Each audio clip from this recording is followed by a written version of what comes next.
ಹರೇ ರಾಮ ರಾಮ ಹರೇ ಹರೇ ಹರೇ ಕೃಷ್ಣ ಕೃಷ್ಣ ಕೃಷ್ಣ ಹರೇ ಹರೇ ಹರೇ ರಾಮ ರಾಮ ರಾಮ ಹರೇ ಹರೇ ಜಯ ಗಾಂಧರ್ವಿಕಾ ಗಿರಿಧಾರಿ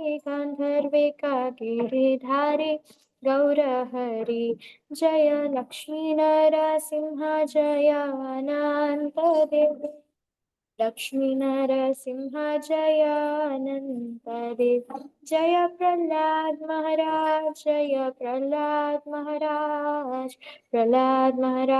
ಜಯ ಭಕ್ತ ಪ್ರಹ್ಲಾದ್ ಜಯ ಜಯ ಪ್ರಭುಪಾದ್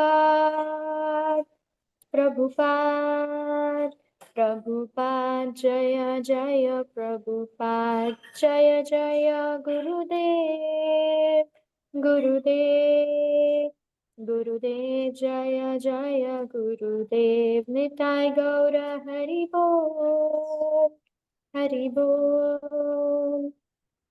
बोल निताय गौर हरि हरि बोल ಹರೇ ಕೃಷ್ಣ. ಸೊ ಇಸ್ಕಾನ್ ಭಕ್ತಿ ಕೇಂದ್ರ ಚಳ್ಳಕೆರೆ ಹಾಗೂ ಇಸ್ಕಾನ್ ಬೆಂಗಳೂರು ಶ್ರೀ ನರಸಿಂಹ ಗಿರಿಧಾರಿ ಮಂದಿರ ಇದರ ಕಡೆಯಿಂದ ಆಯೋಜಿಸಿರುವಂತಹ ಗೀತಾ ರಹಸ್ಯ ಈ ಒಂದು ಆನ್ಲೈನ್ ಕಾರ್ಯಕ್ರಮಕ್ಕೆ ನಿಮ್ಮೆಲ್ಲರಿಗೂ ಸುಸ್ವಾಗತ. ಸೊ ಇವತ್ತಿನ ಒಂದು ಟಾಪಿಕ್ ಬಂದ್ಬಿಟ್ಟು ಈಶ್ವರ. ಸೊ ಈಶ್ವರ ಈ ಒಂದು ಟಾಪಿಕ್ ಬಗ್ಗೆ ನಾವು ತಿಳ್ಕೊಳ್ಳೋಣ. ಅದಕ್ಕೆ ಮುಂಚೆ ಹರೇ ಕೃಷ್ಣ, ದಯವಿಟ್ಟು ಮ್ಯೂಟ್ ಮಾಡ್ಕೊಳ್ಳಿ. ಹರೇ ಕೃಷ್ಣ. ಸೊ ಹಿಂದಿನ ಒಂದು ತರಗತಿಯಲ್ಲಿ ನಾವು ಏನನ್ನ ಕಲ್ತಿದ್ವಿ ಅಂತ ಮೇಲೆ ನಾವು ಈ ಒಂದು ಮುಂದಿನ ಚರ್ಚೆಯನ್ನ ಹಾಗೆ ಮುಂದುವರ್ಸ. ಹರೇ ಕೃಷ್ಣ.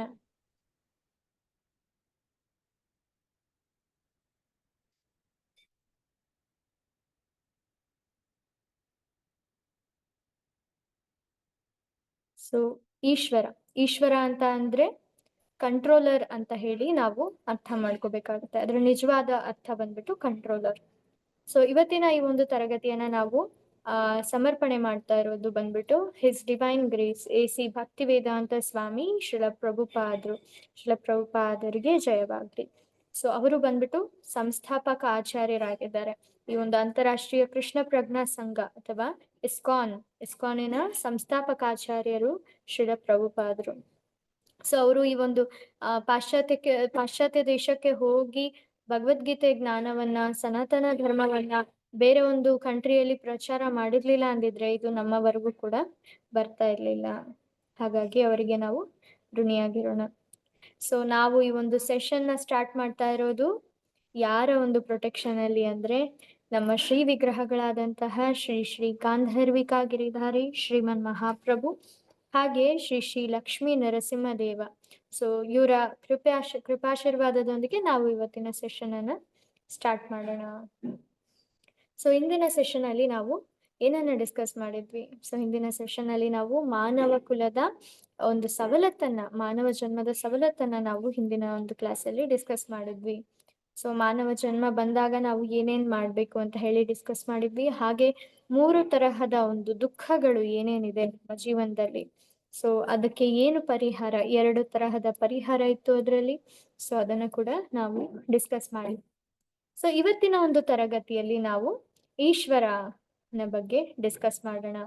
ನಿನ್ನೆ ಒಂದು ಕ್ವೆಶನ್ ಇತ್ತು ಅಲ್ವಾ, ನಾನು ಯಾರು, ದೇವರೊಂದಿಗೆ ನನ್ನ ಸಂಬಂಧ ಏನು ಅಂತ. ಸೊ ಅದಕ್ಕೆ ರಿಲೇಟೆಡ್ ಆಗಿ ಇವತ್ತು ನಾವು ಉತ್ತರವನ್ನ ಕಂಡ್ಕೊಳ್ತೀವಿ. ನಾನು ಯಾರು ಅಂತ ನೆನ್ನೆ ಗೊತ್ತಾಗಿತ್ತು. ಇವತ್ತು ದೇವರು ನಿಜವಾಗ್ಲೂ ಇದ್ದಾರಾ, ದೇವರೊಂದಿಗೆ ನನ್ನ ಸಂಬಂಧ ಏನು, ಈ ತರ ಒಂದು ಪ್ರಶ್ನೆಗಳನ್ನ ನಾವು ತಿಳ್ಕೊಳ್ಳೋಣ. ಸೊ ಇವತ್ತಿನ ಒಂದು ಸೆಷನ್ ಅಲ್ಲಿ ಹಂತವಾಗಿ ನಾವು ಏನೇನನ್ನ ತಿಳ್ಕೊತಾ ಇದ್ದೀವಿ ಅಂತ ಅಂದ್ರೆ, ದೇವರು ಒಬ್ಬ ಪ್ರಸಿದ್ಧ ವ್ಯಕ್ತಿ ಅಂತ ಹೇಳಿ ತಿಳ್ಕೊಂತೀವಿ. ಹಾಗೆ ದೇವರು ನಿಜವಾಗ್ಲೂ ಇದ್ರೆ ಅದಕ್ಕೆ ಪ್ರೂಫ್ ಏನು ಅಂತ ತಿಳ್ಕೊಂತೀವಿ.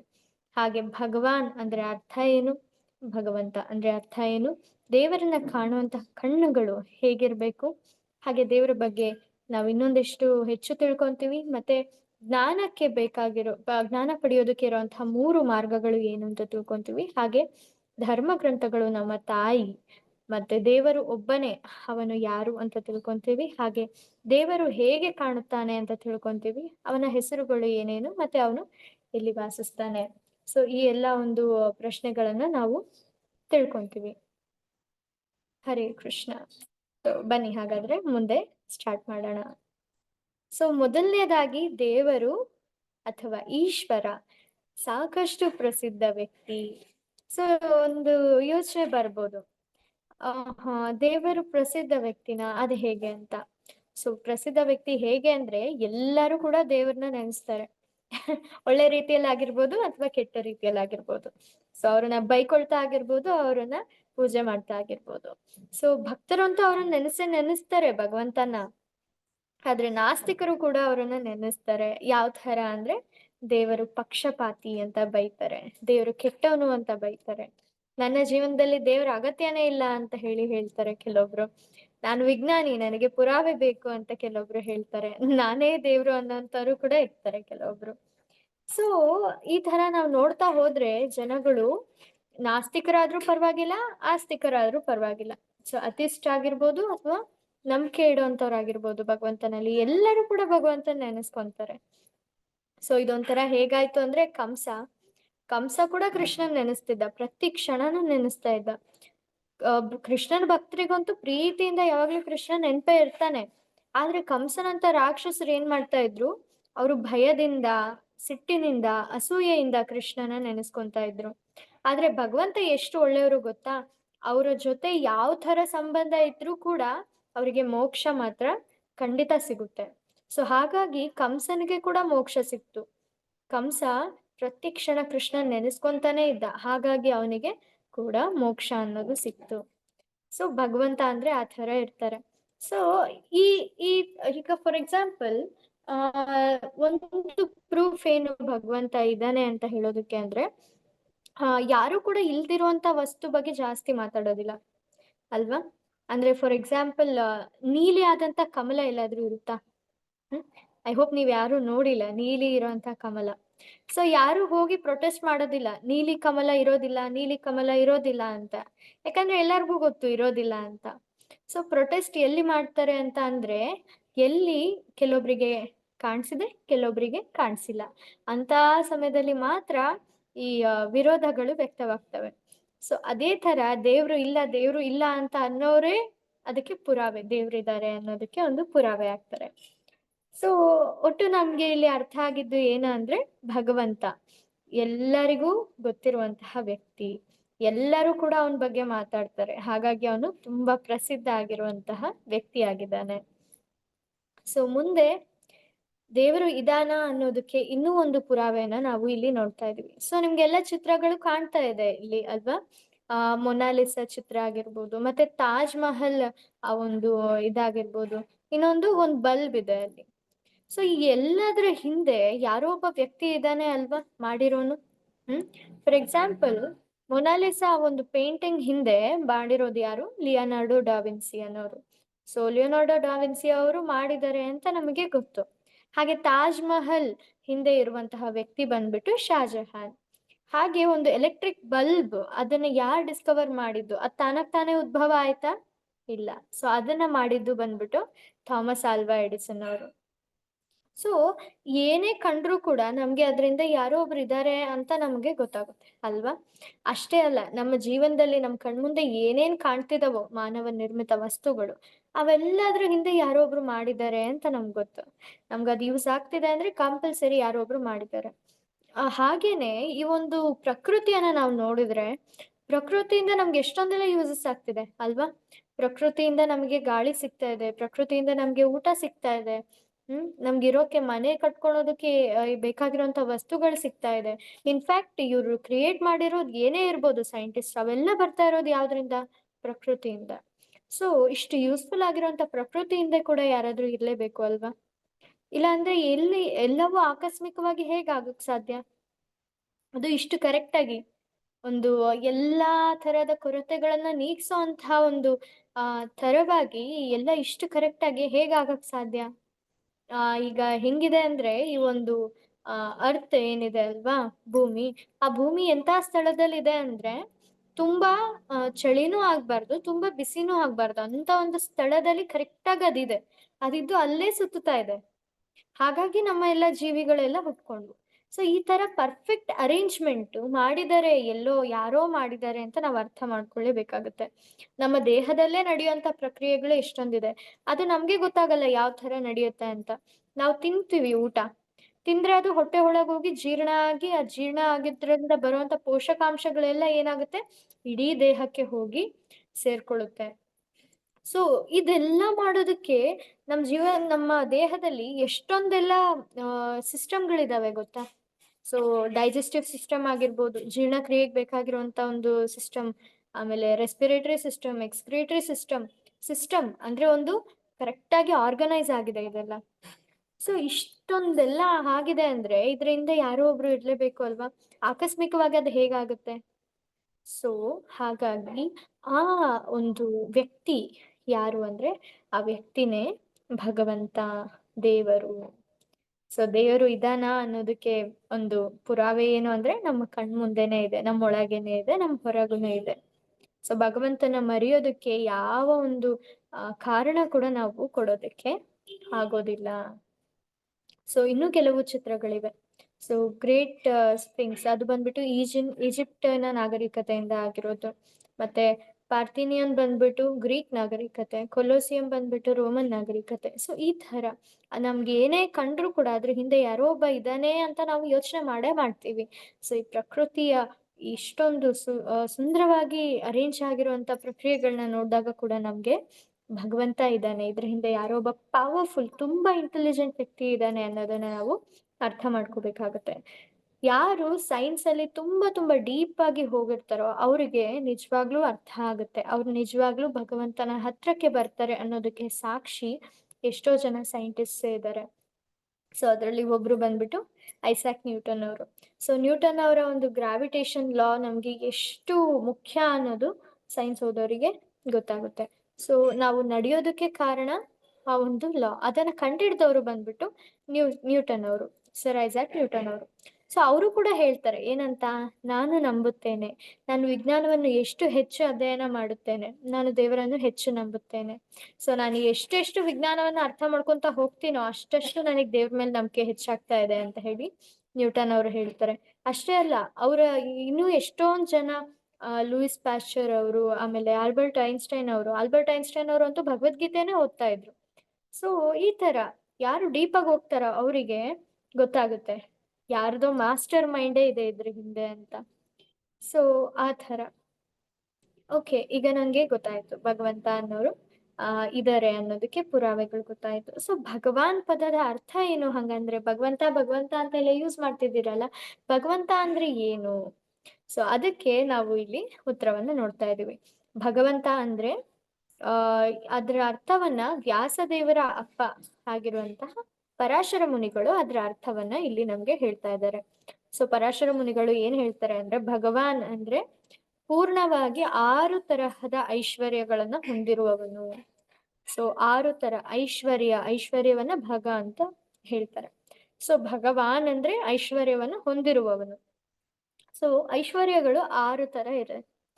ಸೊ 6 ತರ ಯಾವ್ಯಾವು ಅಂತ ಅಂದ್ರೆ, ಶಕ್ತಿ, ಬುದ್ಧಿ, ಸೌಂದರ್ಯ, ಖ್ಯಾತಿ, ಶ್ರೀಮಂತಿಕೆ ಮತ್ತೆ ವೈರಾಗ್ಯ. ಸೊ ಭಗವಂತನಲ್ಲಿ ಈ ಎಲ್ಲಾ ಗುಣಗಳು ಅತ್ಯಂತ ಹೆಚ್ಚು ಪ್ರಮಾಣದಲ್ಲಿ ಇರುತ್ತೆ. ಸೊ ನಾವು ನಮ್ಮ ಸುತ್ತಮುತ್ತ ಇರುವಂತ ವ್ಯಕ್ತಿಗಳಲ್ಲಿ ಈ 6 ಗುಣಗಳಲ್ಲಿ ಯಾವುದೋ ಒಂದು ಗುಣ ಸಣ್ಣ ಪ್ರಮಾಣದಲ್ಲಿ ನಮ್ಗೆ ಕಾಣುತ್ತೆ. ಕೆಲವೊಬ್ರು ತುಂಬಾ ಶಕ್ತಿ ಇರೋರು ಆಗಿರ್ಬೋದು, ಕೆಲವೊಬ್ರು ತುಂಬಾ ಬುದ್ಧಿ ಇರೋರು ಆಗಿರ್ಬೋದು, ಕೆಲವೊಬ್ರು ತುಂಬಾ ಸುಂದರವಾಗಿರೋರು ಆಗಿರ್ಬೋದು, ಕೆಲವೊಬ್ರು ತುಂಬಾ ಫೇಮಸ್ ಆಗಿರ್ಬೋದು, ಕೆಲವೊಬ್ರು ತುಂಬಾನೇ ದುಡ್ಡಿರೋಂಥವ್ರಾಗಿರ್ಬೋದು, ಕೆಲವೊಬ್ರು ವೈರಾಗಿಗಳಾಗಿರ್ಬೋದು, ಸನ್ಯಾಸಿಗಳಾಗಿರ್ಬೋದು. ಸೊ ಇಲ್ಲಿ ಇರುವಂತಹ ಎಲ್ಲಾ ಗುಣಗಳು ಇರುವಂತಹ ವ್ಯಕ್ತಿಯನ್ನ ನಾವು ಎಲ್ಲೂ ನೋಡೋದಿಲ್ಲ. ಇದ್ರಲ್ಲಿ ಯಾವ್ದೋ ಒಂದ್ ಗುಣ ಇರುತ್ತೆ, ಮತ್ತೆ ಒಂದು ಮಟ್ಟಿಗೆ ಮಾತ್ರ ಇರುತ್ತೆ, ತುಂಬಾ ಜಾಸ್ತಿ ಅಂತ ಕೂಡ ಹೇಳಕ್ ಬರೋದಿಲ್ಲ. ಆದ್ರೆ ಭಗವಂತನಲ್ಲಿ ಏನಾಗುತ್ತೆ ಅಂದ್ರೆ, ಈ 6 ಗುಣಗಳು ಪೂರ್ಣ ಪೂರ್ಣ ಒಂದು ರೂಪದಲ್ಲಿ ಯಾವತ್ತೂ ಖಾಲಿ ಆಗದೆ ತರ ಏನಿರುತ್ತೆ ಭಗವಂತನಲ್ಲಿ ಈ ಗುಣಗಳು ಇರುತ್ತೆ. ಸೊ ಹಾಗಾಗಿ ಭಗವಂತ ತುಂಬಾ ತುಂಬಾ ಪ್ರಸಿದ್ಧ ವ್ಯಕ್ತಿ. ಭಗವಂತ ಭಗವಂತನ್ಗೆ ಒಂದು ಹೆಸರಿದೆ. ಆ ಹೆಸರು ಏನು ಅಂದ್ರೆ ಕೃಷ್ಣ. ಸೊ ಕೃಷ್ಣ ಅದರ ಒಂದು ಅರ್ಥ ಏನಂದ್ರೆ ಏನಂತಾರೆ ಆಕರ್ಷಿಸುವವನು. ಆಕರ್ಷಿಸುವವನನ್ನ ಕೃಷ್ಣ ಅಂತ ಹೇಳ್ತಾರೆ. ಸೊ ಈ 6 ಗುಣಗಳು ಎಲ್ಲ ಕಂಪ್ಲೀಟ್ ಪ್ರಮಾಣದಲ್ಲಿ ಯಾವಾಗ್ಲೂ ಇರುತ್ತೆ ಅಂದಾಗ ಆ ವ್ಯಕ್ತಿ ಏನಾಗ್ತಾರೆ ಆಕರ್ಷಿತನಾಗ್ತಾನೆ. ಅಂದ್ರೆ ಆ ವ್ಯಕ್ತಿ ಕಡೆ ಎಲ್ಲರೂ ಆಕರ್ಷಿತರಾಗ್ತಾರೆ. ಸೊ ಅದೇ ಕೃಷ್ಣನ ಕಡೆ ಆಗೋದು. ಸೊ ಕೃಷ್ಣನೇ ಯಾಕೆ ದೇವ್ರು ಅಂತ ಹೇಳಿ ನಾವು ಮುಂದೆ ಚರ್ಚೆ ಮಾಡೋಣ. ಇದು ಯಾರೋ ಇಸ್ಕಾನ್ ಅವರಿಗೆ ಕೃಷ್ಣ ಇಷ್ಟ ಅದಕ್ಕೆ ಹೇಳ್ತಾರ ಕೃಷ್ಣ ದೇವ್ರು ಅಂತ ಅಂದ್ರೆ ಇಲ್ಲ. ಅದಕ್ಕೆ ಎಲ್ಲಾ ತರಹದ ಪುರಾವೆಗಳಿದೆ, ಎಲ್ಲಾ ತರಹದ ಶಾಸ್ತ್ರೀಯ ಪ್ರಮಾಣಗಳಿದೆ ನಮ್ಮ ಹತ್ರ. ಸೊ ಅವು ಏನೇನು ಅಂತ ಹೇಳಿ ನಾವು ಮುಂದೆ ಚರ್ಚೆ ಮಾಡೋಣ. ಸೊ ಭಗವಾನ್ ಶ್ರೀ ಕೃಷ್ಣನಲ್ಲಿ ಈ ಎಲ್ಲ ಗುಣಗಳು ಕೂಡ ಇವೆ.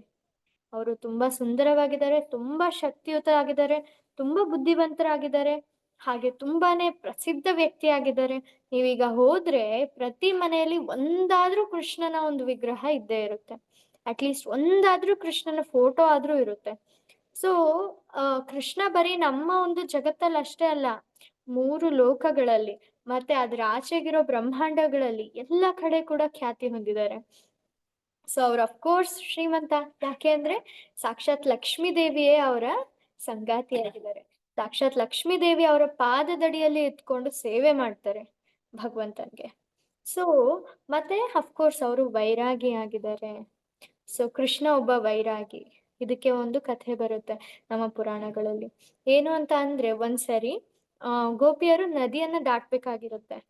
ಆದ್ರೆ ಆ ನದಿ ಏನಾಗುತ್ತೆ ತುಂಬಾನೇ ಏನು ಹರಿತಾ ಇರುತ್ತೆ, ತುಂಬಾ ಜೋರಾಗಿ ಹರಿತಾ ಇರುತ್ತೆ. ಹಾಗಾಗಿ ಅವರು ಬಂದು ಕೃಷ್ಣ ಹತ್ರ ಕೇಳ್ತಾರೆ, ನೋಡು ಕೃಷ್ಣ ನನ್ಗೆ ಈ ತರ ಆಗಿದೆ, ಹೇಗೆ ಏನ್ ಮಾಡೋದು ಇದಕ್ಕೆ ಅಂತ ಹೇಳಿದಾಗ ಕೃಷ್ಣ ಹೇಳಿದ್ರಂತೆ, ನೀನು ಹೋಗಿ ಆ ನದಿ ಹತ್ರ ಯಮುನಾ ನದಿ ಹತ್ರ ಹೋಗಿ ಕೃಷ್ಣ ಎಲ್ಲರಿಗಿಂತ ದೊಡ್ಡ ವೈರಾಗಿ, ಅವನೊಬ್ಬ ಸನ್ಯಾಸಿ ಅಂತ ಹೇಳು ಅಂತ ಹೇಳ್ತಾರೆ.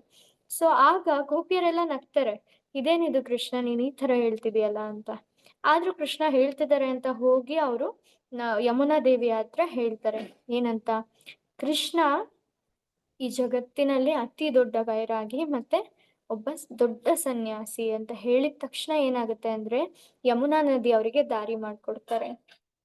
ಸೊ ಆಗ ಗೋಪಿಯರಿಗೆಲ್ಲ ಆಶ್ಚರ್ಯ ಆಗುತ್ತೆ, ಓ ಹಾಗಾದ್ರೆ ಇದು ನಿಜಾನೇ ಅಂತ.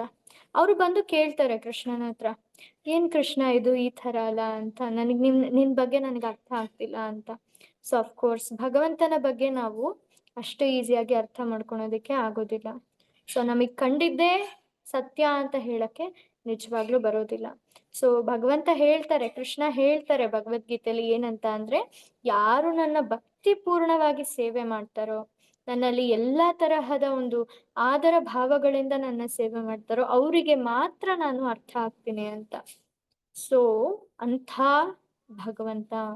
ಸೊ ಭಗವಂತನಲ್ಲಿ ಈ 6 ಗುಣಗಳು ಕೂಡ ಕಂಪ್ಲೀಟ್ ಆಗಿ ಇದೆ. ಸೊ ಹಾಗಾಗಿ ಅವರು ಭಗವಂತ ಆಗ್ತಾರೆ. ಬೇರೆ ಯಾರಲ್ಲಿ ಕೂಡ ಈ ತರ ಇರೋದಿಲ್ಲ. ಸೊ ದೇವರನ್ನ ಕೆಲವೊಬ್ರು ಕೇಳ್ತಾರೆ ಏನಂತ, ನನಗೆ ದೇವರನ್ನ ತೋರ್ಸು ಅಂತ ಕೇಳ್ತಾರೆ ಅಲ್ವಾ. ಸೊ ಭಗವಂತನ ಅಷ್ಟು ಈಸಿಯಾಗಿ ನಾವು ತೋರಿಸ್ಬೋದಾ? ತೋರ್ಸಕ್ಕಾಗಲ್ಲ ಅಂದ್ರೆ ಯಾಕೆ ಅಂದ್ರೆ ಭಗವಂತ ವಿಭು ಅಂತ ಹೇಳಿ ನಾವು ಹಿಂದೆನೆ ಅರ್ಥ ಮಾಡ್ಕೊಂಡಿದ್ವಿ. ಭಗವಂತ ವಿಭು ಅಂತ ಅಂದ್ರೆ ನಮ್ಮಂಥ ಅಣು ಆತ್ಮಗಳಿಗೆ ಭಗವಂತ ಹೇಗೆ ಗೋಚರಿಸ್ತಾನೆ? ಭಗವಂತ ತುಂಬಾ ತುಂಬಾ ತುಂಬಾ ತುಂಬಾ ತುಂಬಾ ದೊಡ್ಡವನು. ಸೊ ನಾವು ಭಗವಂತನ ಬಗ್ಗೆ ಅರ್ಥ ಮಾಡ್ಕೋಬೇಕು ಅಂತ ಹೋದಾಗ ಅದು ಯಾವ ತರ ಆಗುತ್ತೆ ಅಂತ ಅಂದ್ರೆ, ಇಲ್ಲಿ ಕೆಲವೊಬ್ರು ನೀವು ಕಾಣ್ತಾ ಇರೋದು ಒಂದು ಆನೆ ಇದೆ. ಆ ಆನೆ ಮುಂದೆ ಒಂದಷ್ಟು ಜನ ಹುಡುಗರು ನಿಂತ್ಕೊಂಡಿದ್ದಾರೆ. ಆ ಹುಡುಗರೆಲ್ಲ ಏನ್ ಮಾಡ್ತಾ ಇದ್ದಾರೆ, ಅವರಿಗೆ ಕಣ್ ಕಾಣೋದಿಲ್ಲ. ಇನ್ ದ ಸೆನ್ಸ್ ಆ ಆನೆ ಗಾತ್ರಕ್ಕೆ ಅವ್ರಿಗೆ ಕಂಪ್ಲೀಟ್ ಆನೆ ಕಾಣೋದಿಲ್ಲ, ತುಂಬಾ ಸಣ್ಣ ಅಂದ್ರೆ ಒಟ್ಟು ಕಣ್ ಕಾಣೋದಿಲ್ಲ ಅಂತ ಇಟ್ಕೊಳ್ಳಿ, ನಮ್ ವಿಷಯಕ್ಕೆ ಬಂದಾಗ ಹೇಳ್ತೀನಿ ಅದನ್ನ. ಸೊ ಅವ್ರಿಗೆ ಕಣ್ ಕಾಣ್ತಿಲ್ಲ. ಈಗ ಅವರು ಆನೆಯ ಒಂದೊಂದೇ ಭಾಗವನ್ನ ಮುಟ್ಕೊಂಡು ಅವ್ರಿಗೆ ಏನ್ ಅನ್ನಿಸ್ತಿದೆ, ಹಾ ನನಗಿದು ಅರ್ಥ ಆಯ್ತು, ಇದು ಏನು ಅಂತ ನನಗೆ ಅರ್ಥ ಆಯ್ತು ಅಂತ ಅನ್ಕೊಂತಾ ಇದ್ದಾರೆ. ಸೊ ಇಲ್ಲಿ ಒಬ್ಬ ಏನು ಸೊಂಡ್ಲನ್ನ ಮುಟ್ತಾ ಇದ್ದಾನೆ ಅಲ್ವಾ? ನಿಮಗೆ ಕಾಣ್ತಿರ್ಬೋದು. ಸೊ ಸೊಂಡಿಲನ್ನ ಮುಟ್ತಾ ಇರೋನಿಗೆ ಏನ್ ಅನ್ಸುತ್ತೆ? ಕಣ್ ಮುಚ್ಕೊಂಡ್ ಮುಟ್ಟೋನ್ಗೆ, ಓ ಇದು ಒಂದು ಹಾವಿರ್ಬೋದೇನೋ ಅಂತ ಅನ್ಸುತ್ತೆ ಅಲ್ವಾ? ಯಾಕಂದ್ರೆ ಆನೆ ಸೊಂಡ್ಲು ಆ ತರ ಇರುತ್ತೆ. ಇನ್ನು ಅದ್ರ ದಂತವನ್ನ ಮುಟ್ತಿರೋನ್ಗೆ ಏನ್ ಅನ್ಸುತ್ತೆ? ನಾನ್ ಯಾವ್ದೋ ಒಂದು ಆ ಬಾಣವನ್ನ ಮುಟ್ತಾ ಇದ್ದೀನೇನೋ, ಅಷ್ಟು ಶಾರ್ಪ್ ಇದೆ ಇದು, ಬಾಣ ಇರ್ಬೋದೇನೋ ಅಂತ ಅವನು ಅನ್ಕೊಂತಾನೆ. ಈ ಕಡೆ ಅದ್ರ ದೇಹವನ್ನ ಮುಟ್ತಾ ಇರೋನು ಅವನಿಗೇನ್ ಅನ್ಸುತ್ತೆ? ನಾನೇನೋ ಗೋಡೆಯನ್ನು ಮುಟ್ತಾ ಇದ್ದೀನೇನೋ ಅಂತ ಅನ್ಸುತ್ತೆ, ಆನೆಯ ದೇಹವನ್ನ ಮುಟ್ತಿರೋನ್ಗೆ.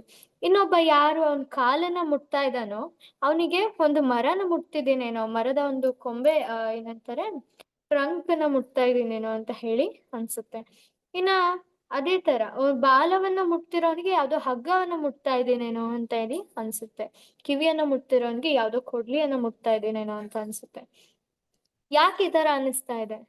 ಯಾಕೆ ಅಂದ್ರೆ ಅವ್ರಿಗೆ ಕಣ್ ಕಾಣ್ತಾ ಇಲ್ಲ. ಅವರು ಇಡೀ ಒಂದು ಆನೆಯನ್ನ ಮುಟ್ಟಿ ನೋಡ್ತಾ ಇಲ್ಲ. ಅವರು ಆನೆಯ ಒಂದೊಂದೇ ಭಾಗವನ್ನ ಮುಟ್ಟಿ ನೋಡ್ತಾ ಇದ್ದಾರೆ. ಅದೇ ತರ ನಾವು ಕೂಡ ಏನಾಗುತ್ತೆ, ನಮಗೆ ಕೂಡ ಒಂಥರ ಕುರುಡು. ಯಾವ ತರ ಕುರುಡು? ಜ್ಞಾನದ ಕುರುಡು. ಸೊ ನಮ್ಗೆ ಜ್ಞಾನ ಅಷ್ಟೊಂದು ಗೊತ್ತಿಲ್ಲ. ಭಗವಂತನ ಬಗ್ಗೆ ಏನ್ ಹೇಳಿದ್ದಾರೆ ನಮ್ಮ ಶಾಸ್ತ್ರಗಳಲ್ಲಿ ಅಂತ ಗೊತ್ತಿಲ್ಲ.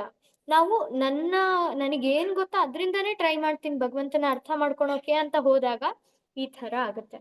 ಭಗವಂತ ನಮ್ಗೆ ಕರೆಕ್ಟ್ ಆಗಿ ಅರ್ಥ ಆಗೋದಿಲ್ಲ. ಯಾಕಂದ್ರೆ ಭಗವಂತ ತುಂಬಾ ತುಂಬಾ ದೊಡ್ಡವರು. ನಾವು ಅವ್ರ ಎಲ್ಲಾ ಒಂದು ಓವರ್ ಆಲ್ ಆಗಿ ನೋಡಿ ಅರ್ಥ ಮಾಡ್ಕೊಳೋದಕ್ಕೆ ನಮ್ಮ ಹತ್ರ ಶಕ್ತಿ ಇಲ್ಲ. ನಾವು ಆನೆ ಅಷ್ಟು ದೊಡ್ಡದಲ್ಲ, ನಾವು ಅಣು, ನಾವು ಭಗವಂತನಷ್ಟು ದೊಡ್ಡವರು ಅಲ್ಲ. ಹಾಗಾಗಿ ಏನ್ ಮಾಡ್ಬೇಕಾಗುತ್ತೆ? ಯಾರು ಆ ಆನೆನ ಕಂಪ್ಲೀಟ್ ಆಗಿ ನೋಡಿರ್ತಾರೋ ಅವ್ರ ಹತ್ರ ನಾವು ಕೇಳಿ ಅದನ್ನ ತಿಳ್ಕೊಬೇಕಾಗತ್ತೆ. ಸೊ ಹಾಗಾಗಿ ನಮ್ಮ ಕಣ್ಣುಗಳಿಂದ ನಾವು ನೋಡ್ತೀವಿ ಭಗವಂತನ, ನನ್ನ ಬುದ್ಧಿಯಿಂದ ನಾನು ಅರ್ಥ ಮಾಡ್ಕೊಂತೀನಿ ಭಗವಂತನ ಅಂದ್ರೆ ಅದು ಸಾಧ್ಯನೇ ಇಲ್ಲ.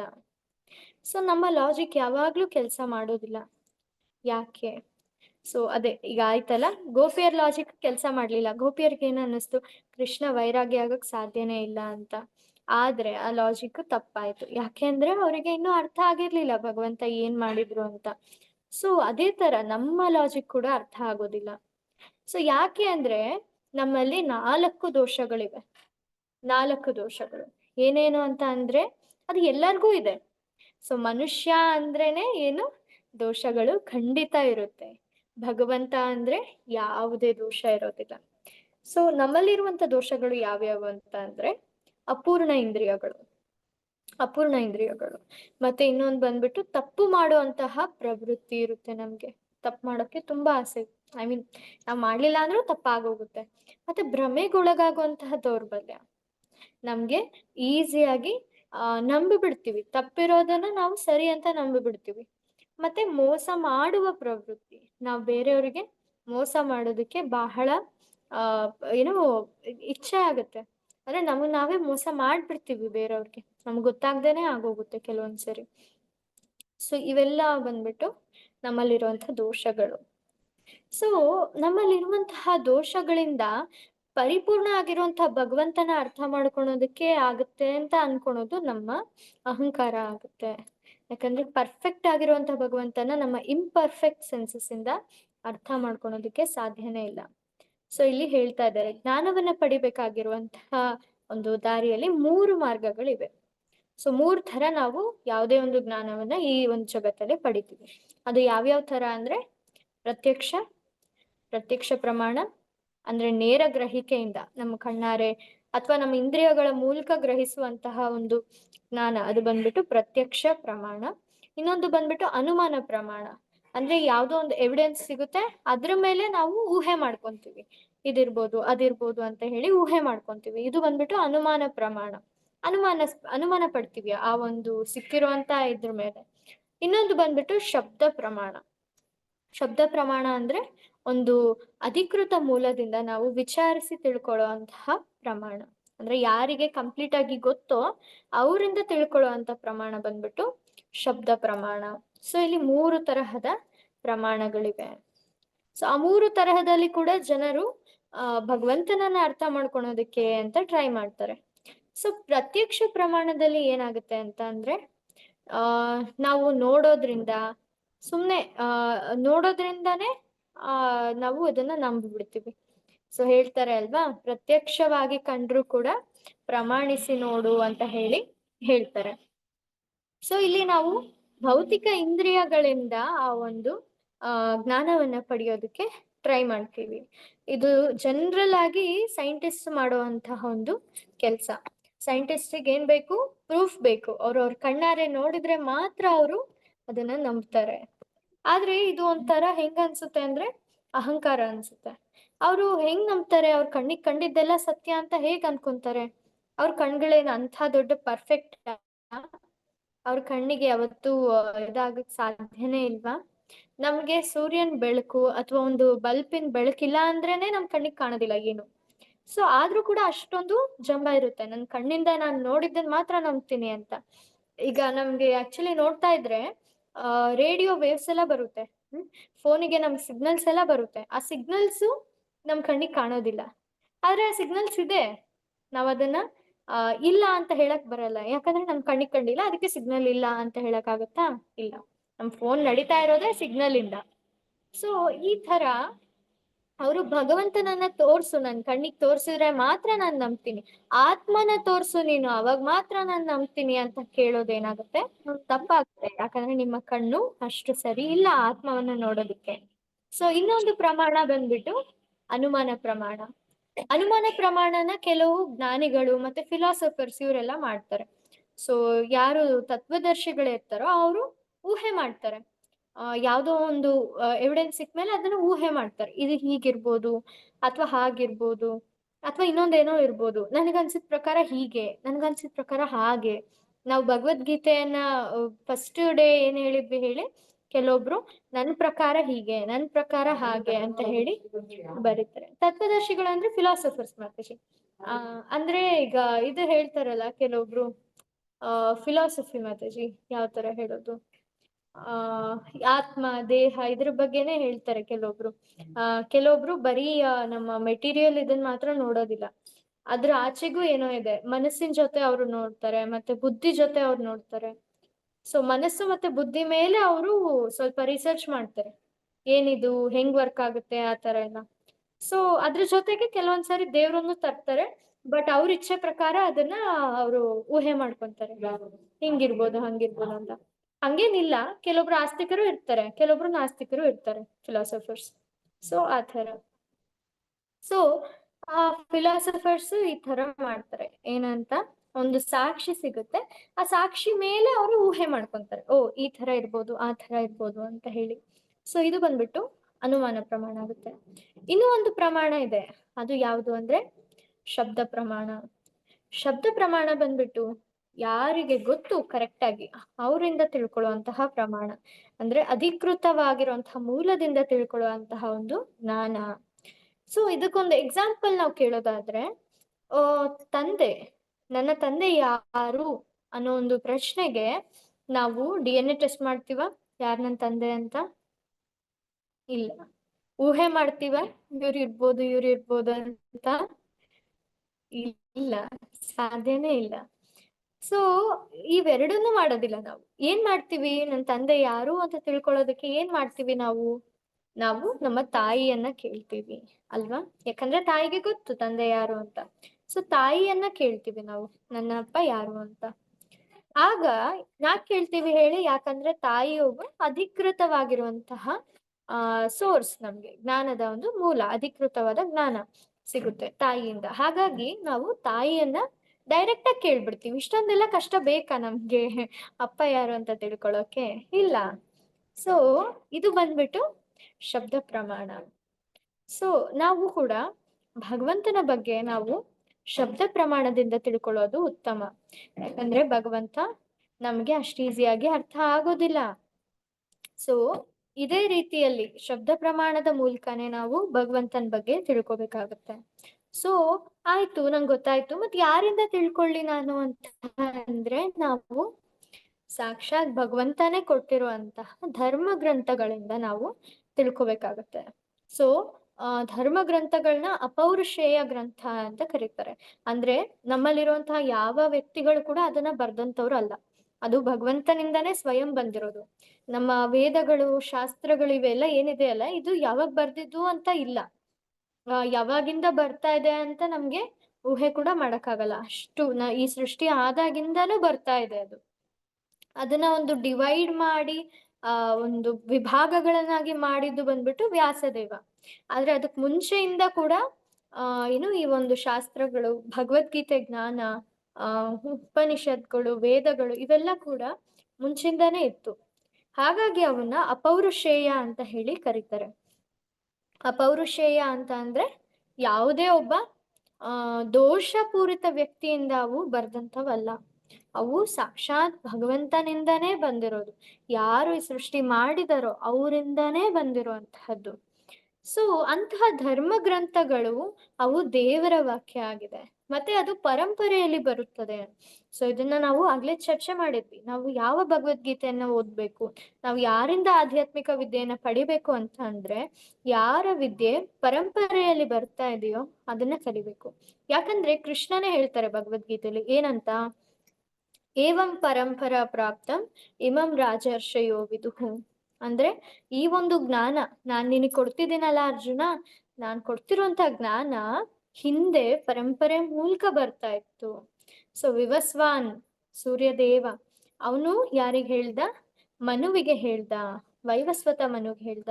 ಮನು ಅವನ ಮಗ ಇಕ್ಷ್ವಾಕುಗೆ ಈ ಒಂದು ಜ್ಞಾನವನ್ನ ಟ್ರಾನ್ಸ್ಫರ್ ಮಾಡ್ದ. ಈ ತರ ಇದು ಬರ್ತಾ ಹೋಯ್ತು. ಆದ್ರೆ ಮಧ್ಯದಲ್ಲಿ ಅದು ಕಾಲದ ಒಂದು ಪ್ರಭಾವದಿಂದ ಅದು ಕಲುಷಿತ ಆಗೋಯ್ತು. ನಾನು ಕೊಟ್ಟಿದಂತ ಜ್ಞಾನ ನಾನು ಕೊಟ್ಟಂಗೆ ಮುಂದೆ ಕೊಡ್ಲಿಲ್ಲ, ಸ್ವಲ್ಪ ಕಲಬೆರಕೆ ಆಗೋಯ್ತು. ಹಾಗಾಗಿ ಆ ಜ್ಞಾನವನ್ನ ನಾನು ಮತ್ತೆ ಕರೆಕ್ಟ್ ಆಗಿ ಸ್ಥಾಪನೆ ಮಾಡೋಕ್ಕೋಸ್ಕರ ನಿನ್ನನ್ನ ನಾನು ಆರಿಸ್ಕೊಂಡಿದ್ದೀನಿ. ಸೊ ನಿನ್ನಿಂದ ಇನ್ನೊಂದು ಹೊಸ ಈ ಒಂದು ಜ್ಞಾನದ ಪರಂಪರೆ ಆರಂಭ ಆಗ್ಲಿ ಅಂತ ಹೇಳಿ ಕೃಷ್ಣ ಅರ್ಜುನನ ಸೆಲೆಕ್ಟ್ ಮಾಡ್ತಾರೆ. ಸೊ ಕೃಷ್ಣನಿಂದ ಈ ಜ್ಞಾನ ಇನ್ನೂ ಕೆಲವೊಬ್ಬರಿಗೆ ಹೋಗುತ್ತೆ. ಅವರು ಯಾರ್ಯಾರು ಅಂದ್ರೆ, ಬ್ರಹ್ಮಂಗ್ ಹೋಗುತ್ತೆ, ಆಮೇಲೆ ಲಕ್ಷ್ಮೀ ದೇವಿಗೆ ಹೋಗುತ್ತೆ, ಆಮೇಲೆ ಶಿವಜಿಗೆ ಹೋಗುತ್ತೆ, ಆಮೇಲೆ 4 ಕುಮಾರರಿಗೆ ಈ ಒಂದು ಜ್ಞಾನವನ್ನ ಕೃಷ್ಣ ಸ್ವಯಂ ಕೊಡ್ತಾರೆ, ಅವ್ರ ಕಡೆಯಿಂದಾನೇ ಕೊಡ್ತಾರೆ. ಸೊ ಅದ್ರಲ್ಲಿ ಬ್ರಹ್ಮಾಜಿಯಿಂದ ಬಂದಂತಹ ಪರಂಪರೆಯಲ್ಲಿ ಈ ಒಂದು ಈ ಭಗವದ್ಗೀತಾ ಯಥಾರೂಪ ಇಸ್ಕಾನಲ್ಲಿ ನಿಮ್ಗೆ ಸಿಗುವಂತಹ ಭಗವದ್ಗೀತೆಯನ್ನು ಬರೆದಂತಹ ಶ್ರೀಲ ಪ್ರಭುಪಾದರು ಆ ಒಂದು ಪರಂಪರೆಗೆ ಸೇರಿರ್ತಾರೆ.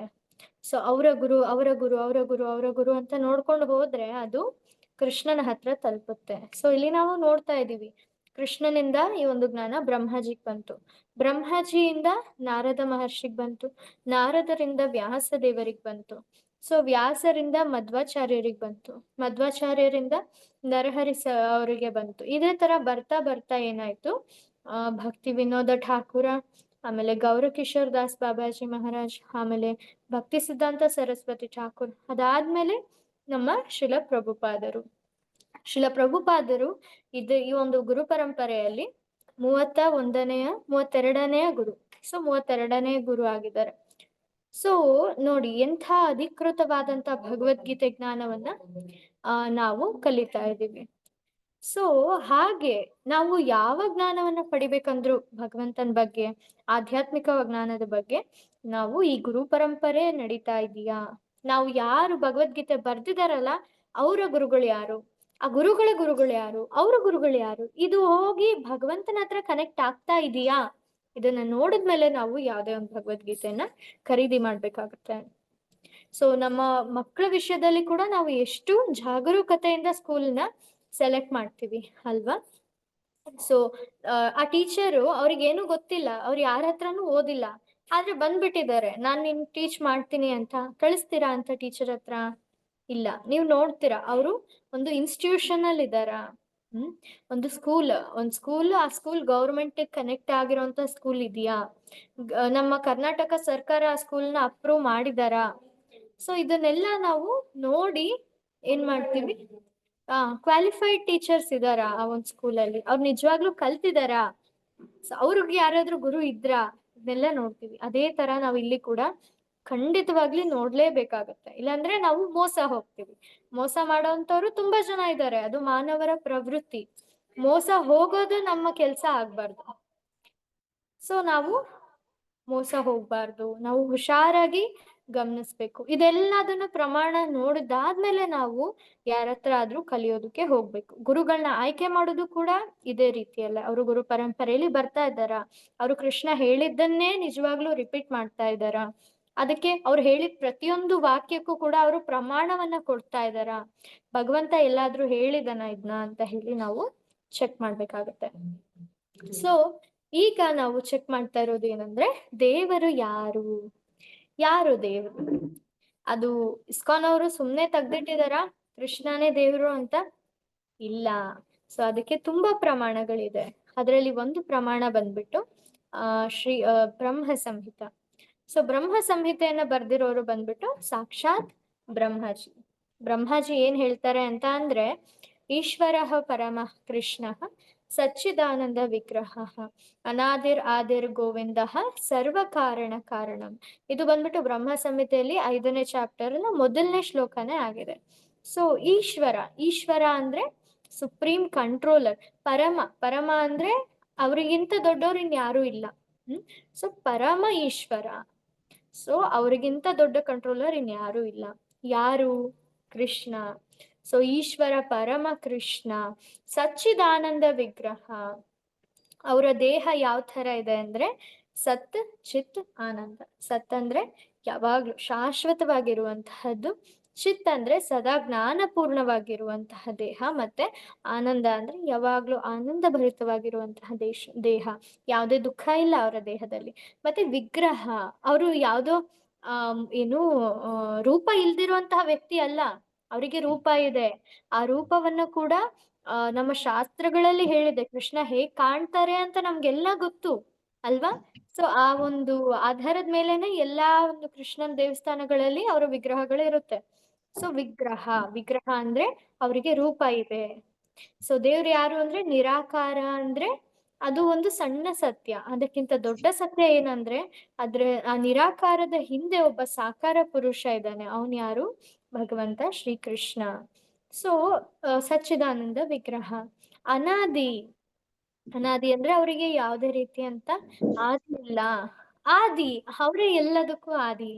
ಸೊ ಗೋವಿಂದ ಯಾರು? ಅವರು ಗೋವಿಂದ. ಸರ್ವ ಕಾರಣ.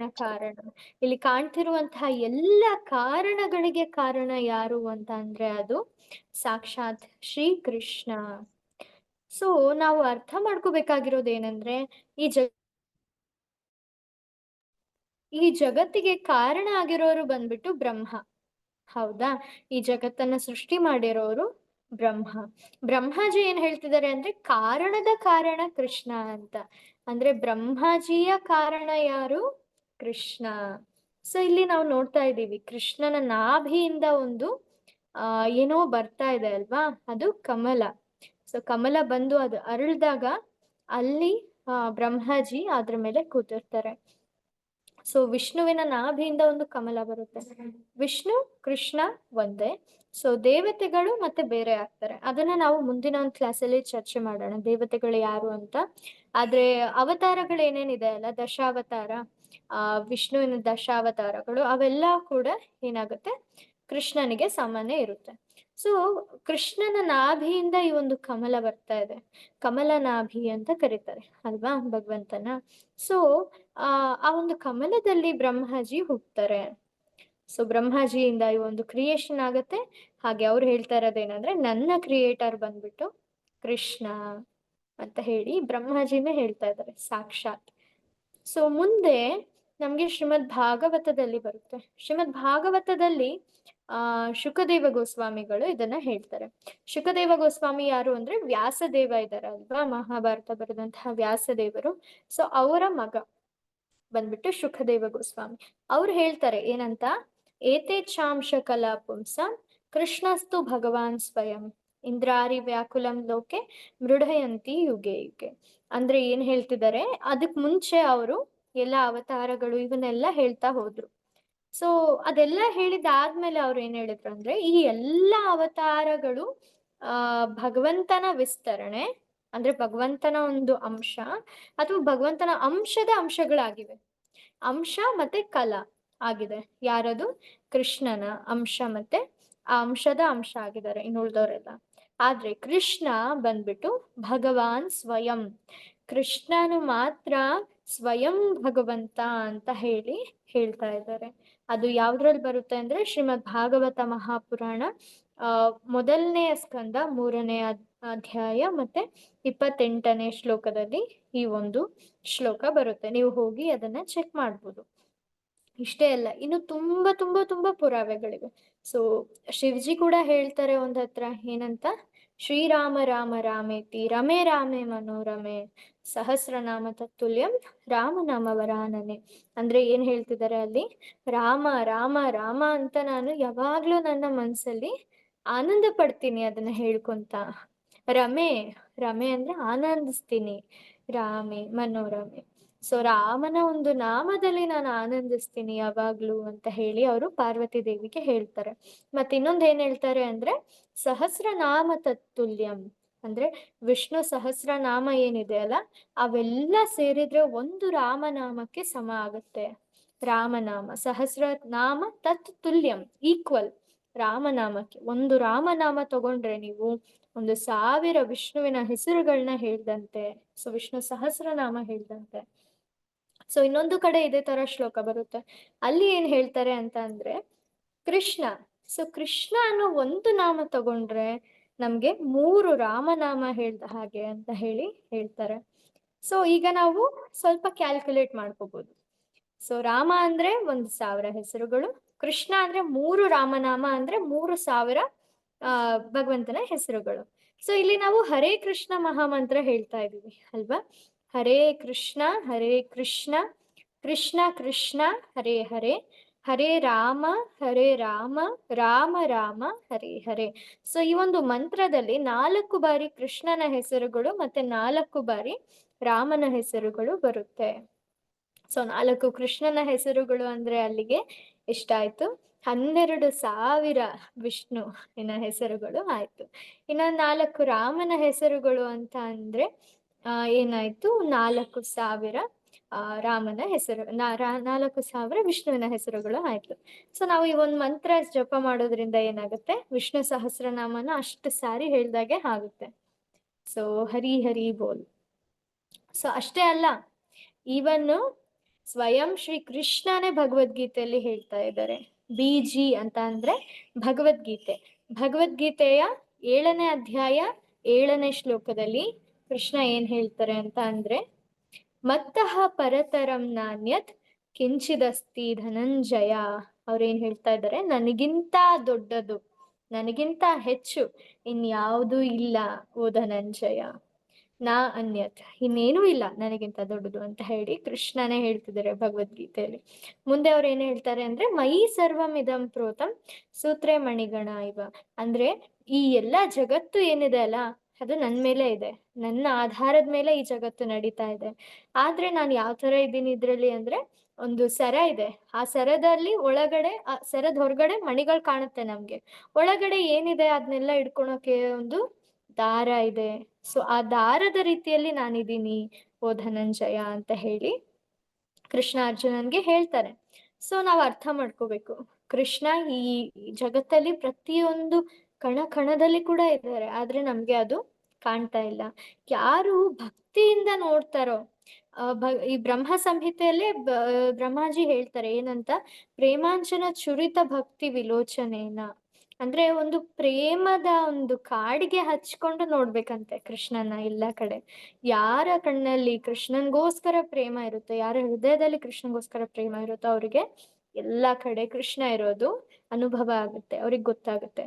ಆಗ ಅವರಿಗೆ ಯಾವುದೇ ರೀತಿ ಭಯ ಇರೋದಿಲ್ಲ, ಯಾಕಂದ್ರೆ ಕೃಷ್ಣ ಎಲ್ಲಾ ಕಡೆ ಇದ್ದಾರೆ, ಅವರು ನನ್ನನ್ನೇ ಎಲ್ಲಾ ಕಡೆನೂ ಪ್ರೊಟೆಕ್ಟ್ ಮಾಡ್ತಾರೆ.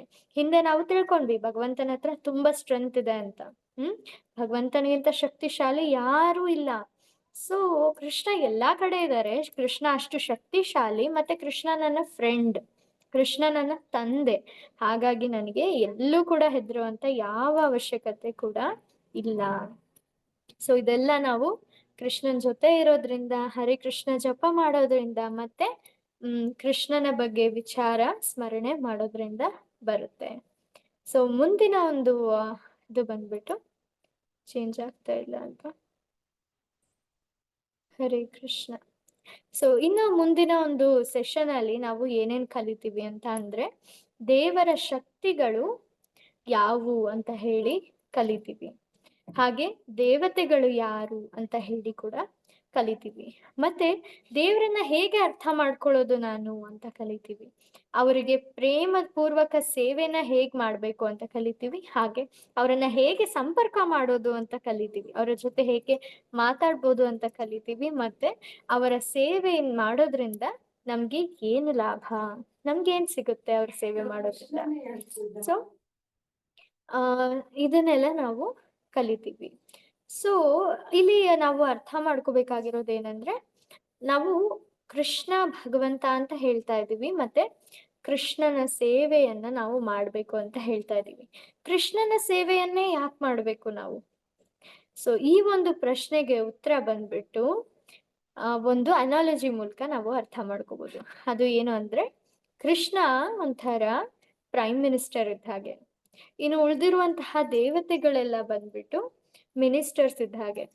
ಸೊ ನಾವು ಹೋಗಿ ಯಾರೋ ಒಬ್ಬ ಮಿನಿಸ್ಟರ್ ಹತ್ರ ಕೇಳ್ಕೋಬಹುದು, ನನಗೆ ಈ ಒಂದು ಹೆಲ್ಪ್ ಮಾಡಿ ದಯವಿಟ್ಟು ಅಂತ, ಅಲ್ವಾ? ಆದ್ರೆ ನೀವು ಅವ್ರ ಹತ್ರ ಹೋಗೋದ್ಕಿಂತ ನೀವು ಡೈರೆಕ್ಟ್ ಪ್ರೈಮ್ ಮಿನಿಸ್ಟರ್ ಹತ್ರನೇ ಹೋಗಿ ನನಗಿದನ್ನ ಮಾಡ್ಕೊಡಿ ದಯವಿಟ್ಟು ಅಂತ ಹೇಳಿದ್ರೆ, ಅವರು ಹೂ ಅಂತ ಒಪ್ಕೊಂಡ್ರೆ ನಿಮ್ಗೆ ಮಿನಿಸ್ಟರ್ಸ್ ಹತ್ರ ಕೇಳೋದ್ ಬೇಕಾಗುತ್ತಾ ಮತ್ತೆ?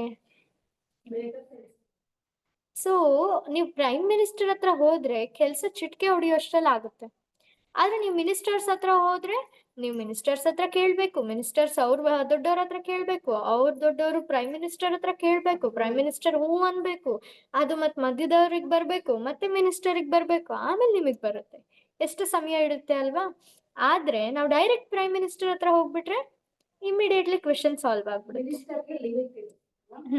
ಸೊ ಮಿನಿಸ್ಟರ್ಸ್ ಅವ್ರ ಇಚ್ಛೆ ಪ್ರಕಾರ ಏನನ್ನು ಮಾಡಕ್ ಬರೋದಿಲ್ಲ. ಅವ್ರು ಯಾವಾಗ್ಲೂ ಅವ್ರ ಹೈಯರ್ ಆಫೀಸರ್ ಏನ್ ಹೇಳ್ತಾರೋ ಅದನ್ನ ಕೇಳಿ ಅದರಿಂದ ಅಪ್ರೂವಲ್ ತಗೊಂಡೇ ಮಾಡ್ಬೇಕಾಗುತ್ತೆ. ಅವ್ರ ಇಚ್ಛೆ ಪ್ರಕಾರ ಏನು ಮಾಡಕ್ ಬರಲ್ಲ. ಆದ್ರೆ ಪ್ರೈಮ್ ಮಿನಿಸ್ಟರ್ ಆತರ ಅಲ್ಲ ಅಲ್ವಾ?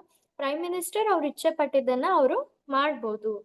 ಸೊ ಅದೇ ತರ ಇಲ್ಲಿ ಕೂಡ ಕೃಷ್ಣ ಪ್ರೈಮ್ ಮಿನಿಸ್ಟರ್ ಇದ್ದ ಹಾಗೆ. ಕೃಷ್ಣಂಗೆ ಎಲ್ಲದ್ರ ಮೇಲೂ ಕಂಟ್ರೋಲ್ ಇದೆ. ಅವರು ದೇವತೆಗಳ ತರ ಅಲ್ಲ. ಕೃಷ್ಣ ಡಿಫ್ರೆಂಟ್. ಕೃಷ್ಣ ಎಲ್ಲರಿಗಿಂತ ದೊಡ್ಡವರು. ಕೃಷ್ಣ ಹೇಳ್ದ ಹಾಗೆ ಎಲ್ಲರೂ ಕೇಳ್ತಾರೆ.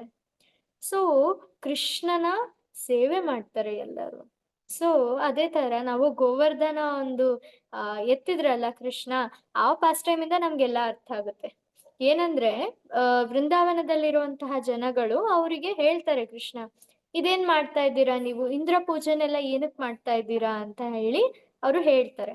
ಆಗ ಗೋವರ್ಧನ ವಾಸಿಗಳು ಹೇಳ್ತಾರೆ, ಅಲ್ಲಪ್ಪ ನನ್ನ ಹಿಂದಿನ ಎಷ್ಟೋ ಇದ್ರಿಂದ ತಲಾಂತರಗಳಿಂದ ನಡ್ಕೊಂಡ್ ಬರ್ತಿರೋಂತಹ ಪೂಜೆ ಇದು, ಇಂದ್ರನ್ಗೆ ಪೂಜೆ ಮಾಡ್ಲಿಲ್ಲ ಅಂದ್ರೆ ಸಿಟ್ಟಾಗ್ಬಿಡ್ತಾನೆ ಅಂತ ಹೇಳ್ತಾರೆ. ಆಗ ಕೃಷ್ಣ ಹೇಳ್ತಾರೆ, ಅವ್ರು ಏನೇನೋ ಹೇಳಿ ಒಪ್ಪಿಸ್ತಾರೆ ಅವ್ರನ್ನೆಲ್ಲ, ನೀವು ಇಂದ್ರನ್ ಪೂಜೆ ಮಾಡ್ಬೇಡಿ ಅಂತ, ಅದೇ ಪೂಜೆನ ನೀವು ಗೋವರ್ಧನನಿಗೆ ಮಾಡಿ ಅಂತ ಹೇಳಿ ಹೇಳ್ತಾರೆ ಕೃಷ್ಣ. ಕೃಷ್ಣ ಎಷ್ಟು ಬುದ್ಧಿವಂತ ಅಂದ್ರೆ ಅವ್ರು ಒಂದ್ ಮಾತು ಹೇಳಿದಕ್ಕೆ ಎಲ್ಲರೂ ಒಪ್ಕೊಂಡ್ಬಿಡ್ತಾರೆ. ಸೊ ಈ ತರ ಆದ್ಮೇಲೆ ಆಯ್ತು ಅಂತ ಎಲ್ಲರೂ ರೆಡಿ ಆಗ್ತಾರೆ. ಅವಾಗ ಏನಾಗುತ್ತೆ, ಇಂದ್ರಂಗೆ ಸಿಟ್ಟು ಬರುತ್ತೆ ಅಲ್ವಾ? ಯಾಕಂದ್ರೆ ಅವ್ನ್ ಮರ್ತೋಗಿರ್ತಾನೆ, ನಾನು ಯಾರ ಸೇವಕ, ನಾನು ನನ್ ಪೊಸಿಷನ್ ಏನು ಅಂತ ಮರ್ತೋಗ್ಬಿಟ್ಟಿರ್ತಾನೆ ಇಂದ್ರ. ಅವನಿಗೇನ್ ಅನ್ಸುತ್ತೆ, ಇವನೊಬ್ಬ ಸಣ್ಣ ಬಾಲಕ, ಇವನ ಹತ್ರ ನಾನೇನಕ್ ಕೇಳ್ಬೇಕು. ಸೊ ಫಸ್ಟ್ ಆಫ್ ಆಲ್ ಹೌದು, ನಾವು ಭಗವಂತ ಕೃಷ್ಣ ಏನಕ್ಕೆ ಅಂತ ಅಂದ್ರೆ, ಇನ್ನೊಂದು ಪುರಾವೆ ಏನು ಅಂದ್ರೆ, ಭಗವಂತ ನಾವು ಹುಟ್ಟಂಗೆ ಹುಟ್ಲಿಲ್ಲ. ಕೃಷ್ಣ ಹುಟ್ಟಿದ ತಕ್ಷಣ ಅವರು ಚತುರ್ಭುಜ ರೂಪದಲ್ಲಿ ಇದ್ರು. ಅಂದ್ರೆ ಅವ್ರಿಗೆ ಕಂಪ್ಲೀಟ್ ಕೂದ್ಲು ತುಂಬಾ ಚೆನ್ನಾಗಿತ್ತು. ಆಮೇಲೆ ಅವ್ರ ಡ್ರೆಸ್ ಹಾಕೊಂಡಿದ್ರು. ಅವ್ರ ಏನು ಕೌಸ್ತುಭ ಮಣಿ ಇತ್ತು ಅವರಲ್ಲಿ. ಯಾವುದೇ ಒಂದು ನಾರ್ಮಲ್ ಮಗು ತರ ಅವ್ರು ಹುಟ್ಲಿಲ್ಲ. ಸೊ ಅವರು ಯಾಕೆ ಹುಟ್ಟಿದ್ರು ಅಂತ ಅಂದ್ರೆ, ಅವರು ಎಲ್ಲ ಒಂದು ಭಕ್ತರಿಗೋಸ್ಕರ ಖುಷಿ ಕೊಡೋದಕ್ಕೆ, ಮತ್ತೆ ಆ ಏನು ಕೆಟ್ಟದ್ ಮಾಡೋರಿಗೆ ಶಮನ ಮಾಡೋದಕ್ಕೆ ಅವರು ಹುಟ್ಟಿದ್ರು. ಸೊ ಈ ತರ ಆಗ ಗೋವರ್ಧನ ಗಿರಿಯನ್ನ ಪೂಜೆ ಮಾಡೋದಕ್ಕೆ ಹೊರಡ್ತಾರೆ ಬ್ರಜವಾಸಿಗಳು. ಇಂದ್ರನ್ಗೆ ಕೋಪ ಬರುತ್ತೆ, ಯಾಕಂದ್ರೆ ಅವನು ಮರ್ತೋಗ್ಬಿಟ್ಟಿರ್ತಾನೆ ಕೃಷ್ಣ ದೇವೋತ್ತಮ ಪರಮ ಪುರುಷ ಅಂತ ಹೇಳಿ. ಸೊ ಅವನು ಏನೇನೋ ಮಾಡಕ್ ಹೋಗ್ತಾನೆ. ಬಟ್ ನಮ್ಗೆಲ್ಲ ಗೊತ್ತು, ಕೃಷ್ಣ ಅವ್ರನ್ನೆಲ್ಲ ತುಂಬಾ ಚೆನ್ನಾಗಿ ಪ್ರೊಟೆಕ್ಟ್ ಮಾಡ್ತಾರೆ. ಅವ್ರಿಗೆ ಯಾಕೆ ಬಂತು ಇಷ್ಟೊಂದು ಶಕ್ತಿ ಅಂದ್ರೆ, ಅವ್ರಿಗೆ ಬಂದಿದ್ದಲ್ಲ, ಅವ್ರಿಗೆ ಯಾವಾಗ್ಲಿಂದಾನೂ ಇದೆ. ಯಾಕಂದ್ರೆ ಅವರು ಭಗವಂತ, ಸ್ವಯಂ ಭಗವಂತ. ಅವರು ಹೇಳಿದ್ದನ್ನ ಎಲ್ಲಾ ದೇವತೆಗಳು ಕೂಡ ಕೇಳ್ತಾರೆ, ಕೇಳಲೇಬೇಕು. ಹಾ. ಸೊ ದೇವಕಿ ವಸುದೇವರು ಏನ್ ಮಾಡ್ತಾರೆ, ಅವರು ಕೇಳ್ಕೊಂತಾರೆ ಕೃಷ್ಣನ, ಓ ಕೃಷ್ಣ ನಿನ್ನಂತ ಮಗ ಹುಟ್ಲಿ ನನ್ಗೆ ಅಂತ. ಆಗ ಕೃಷ್ಣ ಹೇಳ್ತಾರೆ, ನನ್ನಂತವ್ರು ಇನ್ಯಾರೂ ಇಲ್ಲ, ನಾನೇ ಇರೋದು, ಸೊ ನಾನೇ ಬರ್ತೀನಿ ನಿಮ್ಮ ಹತ್ರ ಅಂತ ಹೇಳಿ ಬರ್ತಾರೆ. ಸೊ ಹಾಗಾಗಿ ನಾವು ಅರ್ಥ ಮಾಡ್ಕೋಬೇಕು ಏನಂತ, ಭಗವಂತ ಶ್ರೀಕೃಷ್ಣ ಅವರ ಒಂದು ಆಜ್ಞೆ ಮೇರೆಗೆ ಎಲ್ಲರೂ ಕೂಡ ನಡೀತಾರೆ. ಸೊ ಮಯಾಧ್ಯಕ್ಷೇಣ ಪ್ರಕೃತಿ ಸೂಯತೆ ಸ ಚರಾಚರಂ ಅಂತ ಹೇಳಿ ಹೇಳ್ತಾರೆ ಕೃಷ್ಣ ಭಗವದ್ಗೀತೆಯಲ್ಲಿ. ಏನಂದ್ರೆ ನನ್ನ ಆಜ್ಞೆ ಮೇರೆಗೆ ಈ ಪ್ರಕೃತಿ ವರ್ಕ್ ಆಗ್ತಾ ಇದೆ ಅಂತ. ಸೊ ಕೃಷ್ಣನ ಆಜ್ಞೆ ಮೇರೆಗೆ ಅಲ್ವಾ ನಮ್ಗೆಲ್ಲ ಕರ್ಮದ ಫಲಗಳೆಲ್ಲ ಬರ್ತಾ ಇರೋದು. ಹಾಗಾಗಿ ನಾವ್ ಯಾವಾಗ ಕೃಷ್ಣಂಗ್ ಶರಣಾಗ್ತೀವೋ, ಸರೆಂಡರ್ ಆಗ್ತೀವೋ, ಅವಾಗ ಕೃಷ್ಣನ್ ಕೈಯಲ್ಲಿ ಎಂತ ಪವರ್ ಇರುತ್ತೆ ಅಂದ್ರೆ ನಾವ್ ಮಾಡಿರೋ ಕರ್ಮಗಳನ್ನ ಚೇಂಜ್ ಮಾಡೋ ಅಂತ ಪವರ್ ಇರುತ್ತೆ. ಹರಿ ಹರಿ ಬೋಲ್. ಸೊ ನಾವು ಮಾಡಿರುವಂತಹ ಪಾಪಗಳಿಂದ ನಮ್ಗೆ ಕಂಪ್ಲೀಟ್ ಆಗಿ ಮುಕ್ತಿ ಪಡಿಬೇಕು ಅಂತ ಅಂದ್ರೆ ನಾವು ಕೃಷ್ಣನ್ಗೆ ಶರಣಾಗ್ಬೇಕಾಗತ್ತೆ. ಅದನ್ನೇ ಕೃಷ್ಣ ಡಿಮ್ಯಾಂಡ್ ಮಾಡ್ತಾರೆ ಭಗವದ್ಗೀತೆ ಎಂಡಿಂಗ್ ಅಲ್ಲಿ ಏನಂತ, ಸರ್ವಧರ್ಮಾನ್ ಪರಿತ್ಯಜ್ಯ ಮಾಂ ಏಕಂ ಶರಣಂ ವ್ರಜ. ಸೊ ನೀನು ಎಲ್ಲಾ ತರಹದ ನಿನ್ನ ಡ್ಯೂಟೀಸ್ನೆಲ್ಲ ಬಿಟ್ಟು ನನಗೆ ಕಂಪ್ಲೀಟ್ ಆಗಿ ಶರಣಾಗ್ಬಿಡು. ನೀನೇನು ಯೋಚನೆ ಮಾಡ್ಬೇಡ, ನನಗೆ ಮಾತ್ರ ಮಾಂ ಏಕಂ, ನನಗೆ ಮಾತ್ರ ನೀನು ಶರಣಾಗು. ಕಂಪ್ಲೀಟ್ ಭಯ ಬಿಟ್ಬಿಡು. ನನಗ್ ಶರಣಾದ್ರೆ ಆ ದೇವತೆ ಭಯ ಪಟ್ಬಿಟ್ರೆ, ಈ ದೇವತೆ ಭಯ ಪಟ್ಬಿಟ್ರೆ ಅದನ್ನೆಲ್ಲ ಬಿಟ್ಬಿಡು. ನನಗ್ ಕಂಪ್ಲೀಟ್ ಆಗಿ ನನಗೊಬ್ಬನಿಗೆ ಶರಣಾಗು, ನಾನ್ ನಿನ್ನ ಎಲ್ಲಾ ತರಹದ ಪಾಪಗಳಿಂದ ಮುಕ್ತಿ ಕೊಡ್ತೀನಿ. ಸೊ ಹಾಗಾಗಿ ಯಾರು ಕೃಷ್ಣ ಪ್ರಜ್ಞೆಗೆ ಬರ್ತಾರೋ, ಯಾರು ಕೃಷ್ಣನಿಗೆ ಶರಣಾಗ್ತಾರೋ ಅವರಿಗೆ ನಿಜವಾಗ್ಲೂ ಎಲ್ಲಾ ಪಾಪಗಳಿಂದ ಮುಕ್ತಿ ಸಿಗುತ್ತೆ, ಎಲ್ಲ ದುಃಖಗಳಿಂದ ಅವರು ಪಾರಾಗ್ತಾರೆ. ಅದೊಂದೇ ನಾವು ಮಾಡಕ್ ಸಾಧ್ಯ, ಇನ್ನೇನು ಮಾಡೋದಕ್ಕೆ ಸಾಧ್ಯನೇ ಇಲ್ಲ. ಸೊ ಈ ಎಲ್ಲಾ ಪ್ರಶ್ನೆಗಳಿಗೆ ನಾವು ಮುಂದಿನ ಒಂದು ಅಧ್ಯಾಯದಲ್ಲಿ ಹೇಳ್ತಾರೆ. ಸೊ ಗೋವರ್ಧನ ಎತ್ತಿದ್ರಲ್ಲಿ ನಮ್ಗೆ ಇನ್ನೊಂದು ಕೃಷ್ಣನ ಕ್ವಾಲಿಟಿ ಏನ್ ಗೊತ್ತಾಗುತ್ತೆ ಅಂದ್ರೆ ಅವ್ರು ತುಂಬಾ ಶಕ್ತಿವಂತ ಅಂತ ಗೊತ್ತಾಗುತ್ತೆ.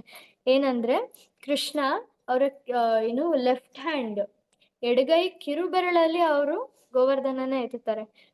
ಆ ಗೋವರ್ಧನ ತುಂಬಾ ತುಂಬಾ ತುಂಬಾ ತುಂಬಾ ತುಂಬಾ ದೊಡ್ಡದಿರುತ್ತೆ.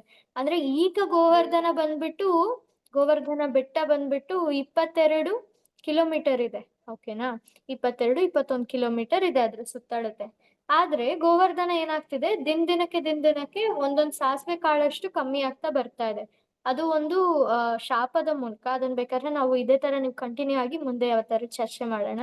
ಸೊ ಅದು ಒಂದೊಂದೇ ಕಾಳಷ್ಟು ಕಮ್ಮಿ ಆಗ್ತಾ ಬರ್ತಾ ಇದೆ. ಸೊ 5,000 ವರ್ಷಗಳ ಮುಂಚೆ ಕೃಷ್ಣ ಇದ್ದಿದ್ದು. ಸೊ 5,000 ವರ್ಷಗಳ ಮುಂಚೆ ಅಂದ್ರೆ ನಾವು ಅಷ್ಟು ಏನು ಇದನ್ನ ಹಿಂದೆ ಹೋಗ್ಬೇಕಾಗತ್ತೆ. ಎಷ್ಟು ದೊಡ್ಡದಿತ್ತು ಹಾಗಾದ್ರೆ ಗೋವರ್ಧನ ಪರ್ವತ. ಈಗ್ಲೇ 22 ಕಿಲೋಮೀಟರ್ ಇದೆ. ಸೊ ಅಷ್ಟು ದೊಡ್ಡ ಗೋವರ್ಧನ ಪರ್ವತವನ್ನ ಕೃಷ್ಣ 7 ವರ್ಷ ಅವಾಗ ಕೃಷ್ಣಂಗೆ. ಸೊ 7 ಇಯರ್ಸ್ ಇದ್ದಂತಹ ಬಾಲಕ ಕೃಷ್ಣ ಎಡಗೈಯ ಕಿರುಬೆರಳಲ್ಲಿ ಅದನ್ನ ಎತ್ಕೊಂಡು 7 ದಿನ 7 ರಾತ್ರಿ ಎತ್ಕೊಂಡಿದ್ರಂತೆ. ಮತ್ತೆ ಅವ್ರ ಮುಖದಲ್ಲಿ ಸ್ವಲ್ಪನೂ ಚೇಂಜಸ್ ಇಲ್ಲ, ಖುಷಿಯಾಗಿ ಅವರು ಫ್ಲೂಟ್ ನುಡಿಸ್ತಾ ಇದ್ದಾರೆ. ಸೊ ಶಕ್ತಿ ಎಷ್ಟಿದೆ ನೋಡಿ ಕೃಷ್ಣನಲ್ಲಿ. ಅಂತಹ ಸಣ್ಣ ಬಾಲಕ ನೋಡ್ದವ್ರಿಗೆಲ್ಲ ಏನನ್ನಿಸ್ತು, ಓ ಗೋವರ್ಧನ ಹಂಗಾರೆ ಲೈಟ್ ಇರ್ಬೋದೇನೋ, ಅಷ್ಟನ್ನ ಹೆವಿ ಇಲ್ಲೇನೋ, ನಾವು ಕೃಷ್ಣಂಗ್ ಹೆಲ್ಪ್ ಮಾಡೋಣ ಅಂತ ಹೇಳಿ ಎಲ್ಲರೂ ಸ್ಟಿಕ್ ಹಿಡ್ಕೊಂಡು ನಿಂತಿದ್ರು ಅಲ್ಲಿ. ಅವ್ರ ಹತ್ರ ಇರುವಂತ ಕೊಡುಗೋಲು ಏನೇನಿರುತ್ತೆ ಅವನ್ನೆಲ್ಲ ಇಟ್ಕೊಂಡು ನಿಂತಿದ್ರು ಅವರು, ನಾವು ಹೆಲ್ಪ್ ಮಾಡ್ತೀವಿ ಕೃಷ್ಣಂಗೆ ಅಂತ. ಅವಾಗ ಹೇಳಿದ್ರು, ಕೃಷ್ಣ ನಾವ್ ನಿಂಗೆ ಹೆಲ್ಪ್ ಮಾಡ್ತೀವಿ, ನೀನ್ ಸ್ವಲ್ಪ ರೆಸ್ಟ್ ತಗೋ ಅಂತ ಹೇಳಿ ನೀನ್ ಇಳಿಸು ಕೈನ ಅಂತ ಹೇಳಿದ್ರು. ಅವರು ಹೌದಾ ನೀವು ತುಂಬಾ ತುಂಬಾ ಒಳ್ಳೆಯವರು ಅಂತ ಕೃಷ್ಣ ಏನ್ ಮಾಡ್ತಾರೆ, ಸ್ವಲ್ಪ ಕೆಳಗಿಳಿಸ್ತಾರೆ ಕೈನ. ಅವಾಗ ಅವ್ರು ಇಟ್ಟಿದ್ ಕೋಲ್ಗಳೆಲ್ಲ ಮುರಿದೋಗ್ಬಿಡುತ್ತೆ. ಅವಾಗ ಗೊತ್ತಾಗುತ್ತೋ ನಮ್ ಕೈಯಿಂದ ಸಾಧ್ಯ ಇಲ್ಲ ಕೃಷ್ಣ, ನೀನೇ ನೋಡ್ಕೋ ಅಂತ ಹೇಳಿ ಅವರು ಇದ್ ಮಾಡ್ತಾರೆ. ಸೊ ಈ ತರ ಇದೆ ಕೃಷ್ಣನ ಶಕ್ತಿ.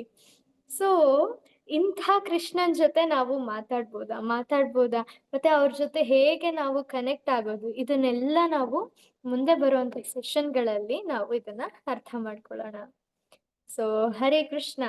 ಸೊ ಈಗ ಐ ಆಮ್ ರಿಯಲಿ ಸಾರಿ, ನಿಮ್ಗೆ ಮೊದಲೇ ಇನ್ಫಾರ್ಮ್ ಮಾಡ್ಬೇಕಿತ್ತು. ದಯವಿಟ್ಟು ನೋಟ್ ಪ್ಯಾಡ್ ಮತ್ತೆ ಪೆನ್ನ ಇಟ್ಕೊಳ್ಳಿ. ಸದ್ಯಕ್ಕೆ ಒಂದು ಪೇಪರ್ ಆದ್ರೂ ಪರವಾಗಿಲ್ಲ, ನೀವು ಈಗ್ಲೇ ತಂದು ಇಟ್ಕೊಳ್ಳಿ ನಿಮ್ ಪಕ್ಕ. ಯಾರಿಗೆ ಬರೆಯೋದಕ್ಕೆ ಬರೋದಿಲ್ವೋ ಅವರು ನೀವು ವಾಯ್ಸ್ ಮೆಸೇಜ್ ಕೂಡ ಮಾಡ್ಬೋದು ನನ್ನ ನಂಬರ್ಗೆ. ಸೊ ನನ್ನ ನಂಬರನ್ನ ನಿಮ್ಗೆ ಇಲ್ಲಿ ಹಾಕ್ತೀನಿ ನಾನು. ಸೊ ಆ ನಂಬರ್ಗೆ ದಯವಿಟ್ಟು ನೀವು ಅಟ್ಲೀಸ್ಟ್ ವಾಯ್ಸ್ ಮೆಸೇಜ್ ಅಲ್ಲಾದ್ರೂ ನಿಮ್ಗೆ ಗೊತ್ತಿರೋಂಥ ಒಂದು ಕ್ವಶನ್ ಗೊತ್ತಿದ್ರು ಕೂಡ ಪರವಾಗಿಲ್ಲ, ಏನು ತೊಂದರೆ ಇಲ್ಲ. ನೀವು ದಯವಿಟ್ಟು ಅದನ್ನ ಮೆಸೇಜ್ ಮಾಡಿ. ಸೊ ತಪ್ಪ ಸರಿನೋ ಅದ್ರ ಬಗ್ಗೆ ಮಾತ್ರ ಯೋಚನೆ ಮಾಡಕ್ಕೆ ಹೋಗ್ಬೇಡಿ, ಹೇಳಿ. ಇದು ಕಲಿಯೋದಕ್ಕೆ ನಾವೆಲ್ಲ ಬಂದಿರೋದು. ಸೊ ನೀವೆಷ್ಟು ಪಾರ್ಟಿಸಿಪೇಟ್ ಮಾಡ್ತಾ ಇದ್ದೀರಾ, ನೀವು ಕೇಳ್ತಾ ಇದ್ದೀರಾ ಇಲ್ವಾ ಅಂತ ಚೆಕ್ ಮಾಡೋದಕ್ಕೆ ಒಂದು ಆಕ್ಟಿವಿಟಿ ಇದು, ಆಯ್ತಾ? ನಾನು ನಂಬರನ್ನ ಕೆಳಗಡೆ ಹಾಕಿದ್ದೀನಿ.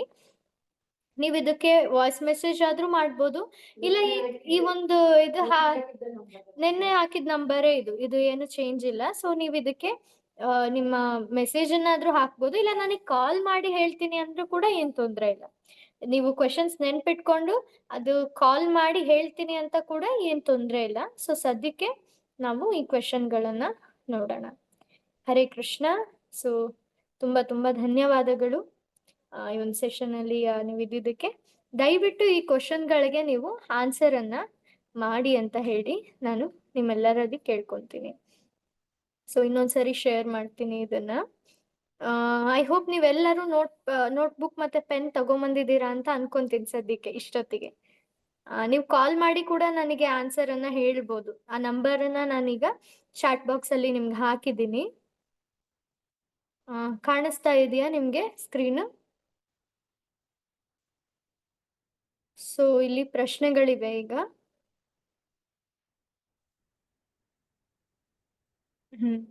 ಓಕೆ. ಸೊ ಪ್ರಶ್ನೆಗಳಲ್ಲಿ ಮೊದಲನೇ ಪ್ರಶ್ನೆ, ನಿಮಗೆ ಗೊತ್ತಾಗ್ಲಿಲ್ಲ ಅಂದ್ರೂ ಏನೂ ತೊಂದರೆ ಇಲ್ಲ. ದಯವಿಟ್ಟು ಇದರಲ್ಲಿ ನೀವು ಭಾಗವಹಿಸಿ, ಪಾರ್ಟಿಸಿಪೇಟ್ ಮಾಡಿ. ಸೊ ನಿಮ್ಮ ಹೆಸರು, ನೀವು ಯಾವ ಊರು ಮತ್ತೆ ನಿಮ್ಮ ನಂಬರ್, ಇದನ್ನ ದಯವಿಟ್ಟು ಮೆನ್ಷನ್ ಮಾಡೋದನ್ನ ಮರಿಬೇಡಿ. ಸೊ ಮೊದಲನೇ ಪ್ರಶ್ನೆ ಏನು ಅಂದ್ರೆ, ಹರೇ ಕೃಷ್ಣ. ಮತ್ತೆ ಸ್ಕೂಲು ಕೂಡ ಅವ್ರ ಮಕ್ಕಳಾಗಿದ್ರೆ, ಸ್ಕೂಲ್ ಮಕ್ಕಳಾಗಿದ್ರೆ ಸ್ಕೂಲ್ ಕೂಡ. ಸೊ ನೀವು ಮಕ್ಕಳಾಗಿದ್ರೆ ದಯವಿಟ್ಟು ನಿಮ್ಮ ಸ್ಕೂಲ್ನ ಕೂಡ ಮೆನ್ಷನ್ ಮಾಡಿ. ಸೊ ಊರು, ನಿಮ್ಮ ಹೆಸರು, ನಂಬರು ಮತ್ತೆ ಸ್ಕೂಲ್ ಹೋಗೋದಿದ್ರೆ ಸ್ಕೂಲ್, ಕ್ಲಾಸ್ ಕೂಡ, ಕ್ಲಾಸ್ ಸ್ಟ್ಯಾಂಡರ್ಡ್ ಕೂಡ. ಓಕೆ. ಸೊ ನೀವು ಎಷ್ಟನೇ ಕ್ಲಾಸ್ ಅನ್ನೋದನ್ನ ಕೂಡ ದಯವಿಟ್ಟು ಅದರಲ್ಲಿ ಮೆನ್ಷನ್ ಮಾಡಿ. ಇದೆಲ್ಲದನ್ನ ತಪ್ಪದೆ ಮೆನ್ಷನ್ ಮಾಡಿ. ಸೊ ಓಕೆ, ಮೊದಲನೇ ಪ್ರಶ್ನೆ ಬಂದ್ಬಿಟ್ಟು, ದೇವರ ಅಸ್ತಿತ್ವಕ್ಕೆ ಪುರಾವೆ ಏನು? ಸೊ ದೇವರು ಇದ್ದಾರೆ ಅನ್ನೋದಕ್ಕೆ ನಾವಿಲ್ಲಿ ಕಲ್ತಂತಹ ಪ್ರಮಾಣ ಏನ್ ಪ್ರೂಫ್ ದೇವರಿದ್ದಾರೆ ಅನ್ನೋದಕ್ಕೆ? ಸೊ ಪ್ರಶ್ನೆ ಅರ್ಥ ಆಯ್ತಾ ನಿಮ್ಗೆ?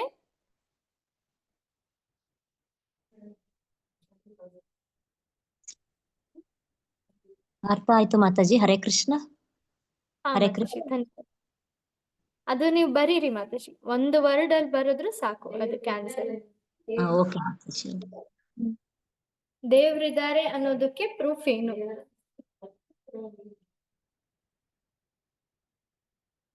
ದೇವರು ಇದ್ದಾರೆ ಅನ್ನೋದಕ್ಕೆ ಪ್ರೂಫ್ ಏನ್ ಡಿಸ್ಕಸ್ ಮಾಡಿದ್ವಿ ನಾವು? ಯಾವ್ದಾದ್ರು ಪ್ರೂಫ್ ಬರೋದ್ರು ಓಕೆ. ಒಂದ್ ಪ್ರೂಫ್, ನಾವು 2 ಡಿಸ್ಕಸ್ ಮಾಡಿದ್ವಿ, ಯಾವ್ದು ಬರೋದ್ರು ಓಕೆ.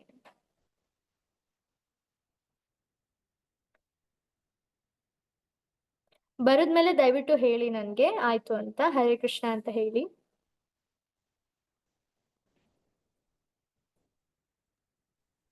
ಹರೇ ಕೃಷ್ಣ ಮಾತಾಜಿ. ಆಯ್ತು ಮಾತಾಜಿ. ಹರೇ ಕೃಷ್ಣ. ಧನ್ಯವಾದ ಮಾತಾಜಿ. ಹರಿ ಬೋಲ್. ಇನ್ನು ಯಾರ್ಯಾರ್ದು ಆಯ್ತು ಬರೆಯೋದು ದಯವಿಟ್ಟು ಹೇಳಿ. ಹರೇ ಕೃಷ್ಣ ಮಾತಾಜಿ. ಆಯ್ತು ಮಾತಾಜಿ. ಹರೇ ಕೃಷ್ಣ. ಧನ್ಯವಾದ ಮಾತಾಜಿ.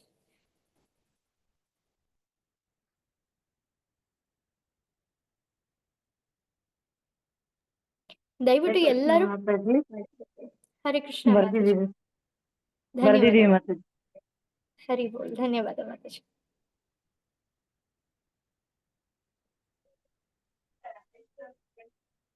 ಸೊ ಮಕ್ಕಳೆಲ್ಲ ಪಾರ್ಟಿಸಿಪೇಟ್ ಮಾಡ್ತಾ ಇದ್ದಾರೆ ನಂಗೆ ಗೊತ್ತಾಯ್ತು. ಹಾಗೆ ಕೆಲವೊಬ್ರು ದೊಡ್ಡವರು ಕೂಡ ಪಾರ್ಟಿಸಿಪೇಟ್ ಮಾಡ್ತಾ ಇದ್ದೀರಾ, ತುಂಬಾ ಖುಷಿ ಆಗ್ತಾ ಇದೆ.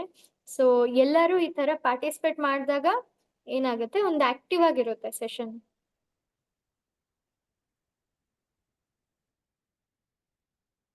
ನೀವು ವಾಯ್ಸ್ ಮೆಸೇಜ್ ಅಂದ ಕೂಡ ನೀವು ಒಂದು ಆನ್ಸರ್ ಮಾಡೋದಕ್ಕಾದ್ರೂ ಕೂಡ ದಯವಿಟ್ಟು ಆನ್ಸರ್ ಮಾಡಿ. ವಾಯ್ಸ್ ಮೆಸೇಜ್ ಅಲ್ಲಿ ಕೂಡ ನಂಗೆ ಕಳಿಸ್ಬೋದು, ನಂಗೆ ಕಾಲ್ ಮಾಡಿ ಕೂಡ ಹೇಳ್ಬೋದು ಈ ಸೆಷನ್ ಆದ್ಮೇಲೆ. ಆ ನಂಬರ್ ಅನ್ನ ನಾನು ಚಾಟ್ ಬಾಕ್ಸ್ ಅಲ್ಲಿ ಹಾಕಿದ್ದೀನಿ.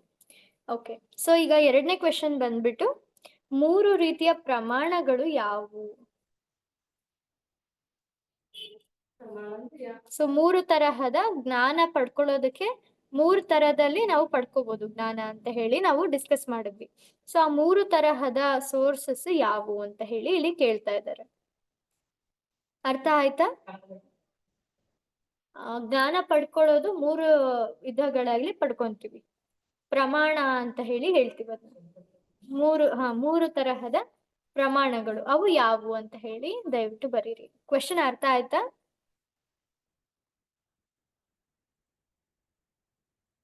ಅರ್ಥ ಆಯ್ತು ಮಾತಾಜಿ. ಅರ್ಥ ಆಯ್ತು ಮಾತಾಜಿ. ಅರ್ಥ ಆಯ್ತು Thank you. ಅರ್ಥ ಆಯ್ತು. ಹರಿ ಬೋಲ್. Thank you. ಆಯ್ತು ಮಾತಾಜಿ, ಬರ್ದಿದೀವಿ. ಹರಿ ಬೋಲ್ ಮಾತಾಜಿ, ಧನ್ಯವಾದ.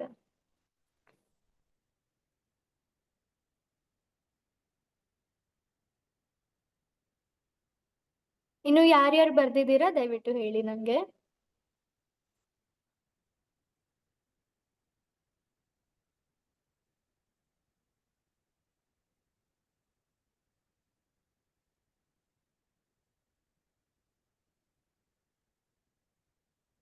ನಿಮಗೆ ಇದನ್ನ ಬಿಟ್ಟು ಇನ್ನು ಏನಾದ್ರೂ ಪ್ರಶ್ನೆಗಳಿದ್ರೆ ನೀವು ಚಾಟ್ ಬಾಕ್ಸ್ ಅಲ್ಲಿ ಹಾಕ್ಬೋದು. ಈಗ ಈ ಒಂದು ಸೆಷನ್ ಬಗ್ಗೆ ಇನ್ನೇನಾದ್ರೂ ಪ್ರಶ್ನೆಗಳಿದ್ರೆ ನಿಮ್ಗೆ ಚಾಟ್ ಬಾಕ್ಸ್ ಅಲ್ಲಿ ಹಾಕ್ಬೋದು. ಏನು ಪ್ರಶ್ನೆ ಇಲ್ಲ ಅಂದ್ರೆ ಈ ಪ್ರಶ್ನೆಗಳಿಗೆ ದಯವಿಟ್ಟು ಉತ್ತರ ಕೊಡಿ. ಎಲ್ಲಾರ್ದು ಆಯ್ತಾ ಬರ್ದಿದ್ದು? ಆಯ್ತು ಮಾತಾಜಿ. ಓಕೆ, ಧನ್ಯವಾದ ಮಾತಾಜಿ.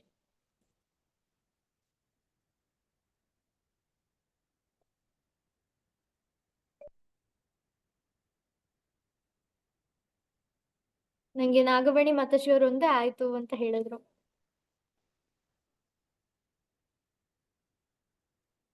ಹರೇ ಕೃಷ್ಣ ಮಾತಾಜಿ ಆಯ್ತು. ಹರೇ ಕೃಷ್ಣ ಸ್ವಾಮಿ ಮಾತಾಜಿ. ಹರೇ ಕೃಷ್ಣ ಮಾತಾಜಿ ಆಯ್ತು. ಹಾ, ಥ್ಯಾಂಕ್ ಯು ಮಾತಾಜಿ. ಆಯ್ತು ಅಕ್ಕ. ಹರಿ ಬೋಲ್ Shri Dhanya. Thank you.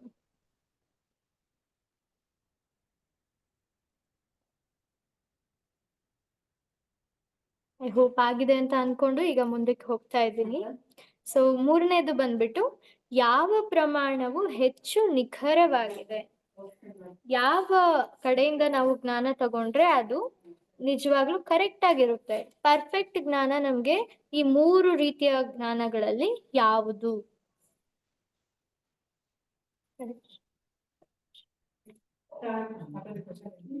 So ಈ 3 ರೀತಿಯ ಪ್ರಮಾಣಗಳಲ್ಲಿ ಯಾವ ಪ್ರಮಾಣ ನಮ್ಗೆ ಕರೆಕ್ಟ್ ಆದ ಮಾಹಿತಿಯನ್ನ ಕೊಡುತ್ತೆ? ಹರೇ ಕೃಷ್ಣ ಮಾತಾಜಿ.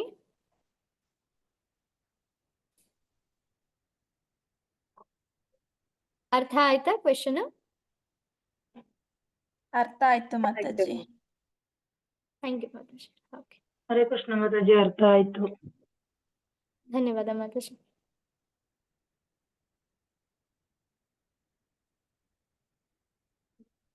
ಈ ಕ್ವೆಶನ್ಗೆ ನೀವು ಆನ್ಸರ್ ಬರ್ದಾದ್ಮೇಲೆ ನಂಗೆ ದಯವಿಟ್ಟು ಹೇಳಿ.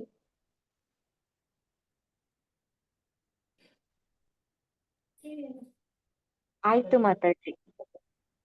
ಓಕೆ ಮಾತಾಜಿ, ಧನ್ಯವಾದ.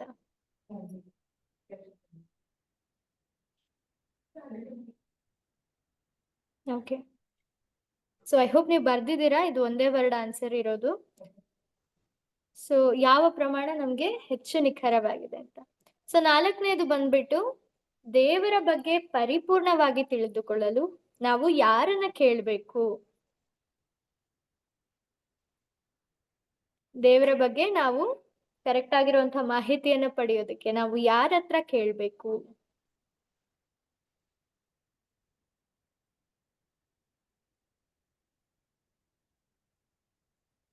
ಅರ್ಥ ಆಯ್ತಾ ಕ್ವೆಶನ್? ಅರ್ಥ ಆಯ್ತು ಮಾತಾಜಿ. ಧನ್ಯವಾದ ಮಾತಾಜಿ.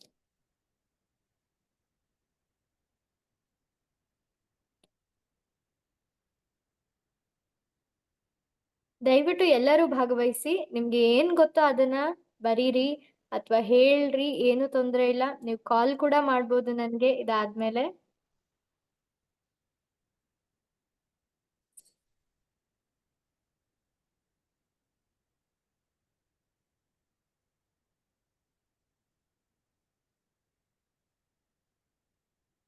ಓಕೆ. ಸೊ ದೇವರ ಬಗ್ಗೆ ಪರಿಪೂರ್ಣವಾಗಿ ತಿಳ್ಕೊಳ್ಳಲು ನಾವು ಯಾರನ್ನ ಕೇಳಬೇಕು, ಇದು ಒಂದು ಕ್ವೆಶನ್ ಆಯ್ತು. ಐ ಹೋಪ್ ನೀವೆಲ್ಲರೂ ಬರ್ದಿದ್ದೀರಾ ಇದಕ್ಕೆ. ಸೊ ಮುಂದಿನ ಒಂದು ಪ್ರಶ್ನೆ, ಇದು ಸಿಂಪಲ್ ಆಗಿರುವಂತ ಪ್ರಶ್ನೆ. ಏನು ಅಂದ್ರೆ, ಭಗವಾನ್ ಪದದ ಅರ್ಥ ಏನು? ಹರೇ ಕೃಷ್ಣ. ಅನಸೂಯ ಮಾತಾಜಿ, ನಂಬರ್ನ ನಾನು ಇನ್ನೂ ಒಂದ್ಸರಿ ಹಾಕ್ತಾ ಇದ್ದೀನಿ. ಸೊ ಮತ್ತೊಂದು ಬಾರಿ ಚಾಟ್ ಬಾಕ್ಸ್ ಅಲ್ಲಿ ಹಾಕಿದ್ದೀನಿ ನಾನು ನಂಬರ್ನ, ದಯವಿಟ್ಟು ನೋಟ್ ಮಾಡ್ಕೊಳ್ಳಿ. ಈ ನಂಬರಿಗೆ ನೀವು ಎಲ್ಲ ಆನ್ಸರ್ಗಳನ್ನ ಕಳಿಸ್ಬೋದು ಅಥವಾ ಕಾಲ್ ಮಾಡಿ ಕೂಡ ಹೇಳ್ಬೋದು. ಸೊ ಭಗವಾನ್ ಅನ್ನೋ ಒಂದು ಪದದ ಅರ್ಥ ಏನು ಗೊತ್ತಾಯ್ತಾ ಎಲ್ಲರಿಗೂ?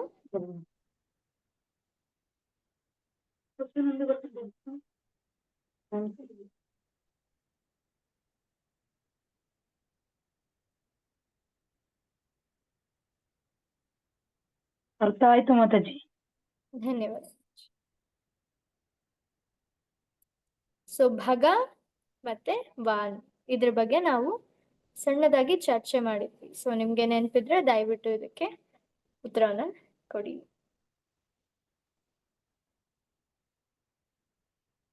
ಸೊ ಇಲ್ಲಿ ತುಂಬಾ ಜನ ಇದ್ದೀರಾ, ನೀವ್ ಇನ್ನೂ ಮಾತಾಡ್ತಾ ಇಲ್ಲ. ದಯವಿಟ್ಟು ಇದಕ್ಕೆ ಉತ್ತರವನ್ನ ಕೊಡಿ, ನನ್ ಜೊತೆ ಮಾತಾಡಿ. ಇಲ್ಲಿ ಆನ್ಸರ್ ಹೇಳ್ಬೋದಾ ಮಾತಾಜಿ? ಇಲ್ಲ ಮಾತಾಜಿ, ನೀವು ನಂಗೆ ಬರ್ದು ಕಳ್ಸಿ, ಅಥವಾ ನಿಮಗೆ ಬರೆಯಕ್ಕೆ ಆಗ್ಲಿಲ್ಲ ಅಂದ್ರೆ ನಂಗೆ ಕಾಲ್ ಮಾಡಿ ಹೇಳಿ. ಇದಾದ್ಮೇಲೆ, ಇವಾಗ ಬೇಡ. ಈಗ ಹೇಳಿದ್ರೆ ಎಲ್ಲರೂ ಬರ್ದ್ ಬಿಡ್ತಾರೆ ಅಲ್ವಾ? ಸೊ ನಿನ್ನೆ ಇದ್ದಂತ ಪ್ರಶ್ನೆಗಳಿಗೆ ಯಾರಿಗಾದ್ರೂ ಉತ್ತರ ಗೊತ್ತಾಗಿಲ್ವಾ?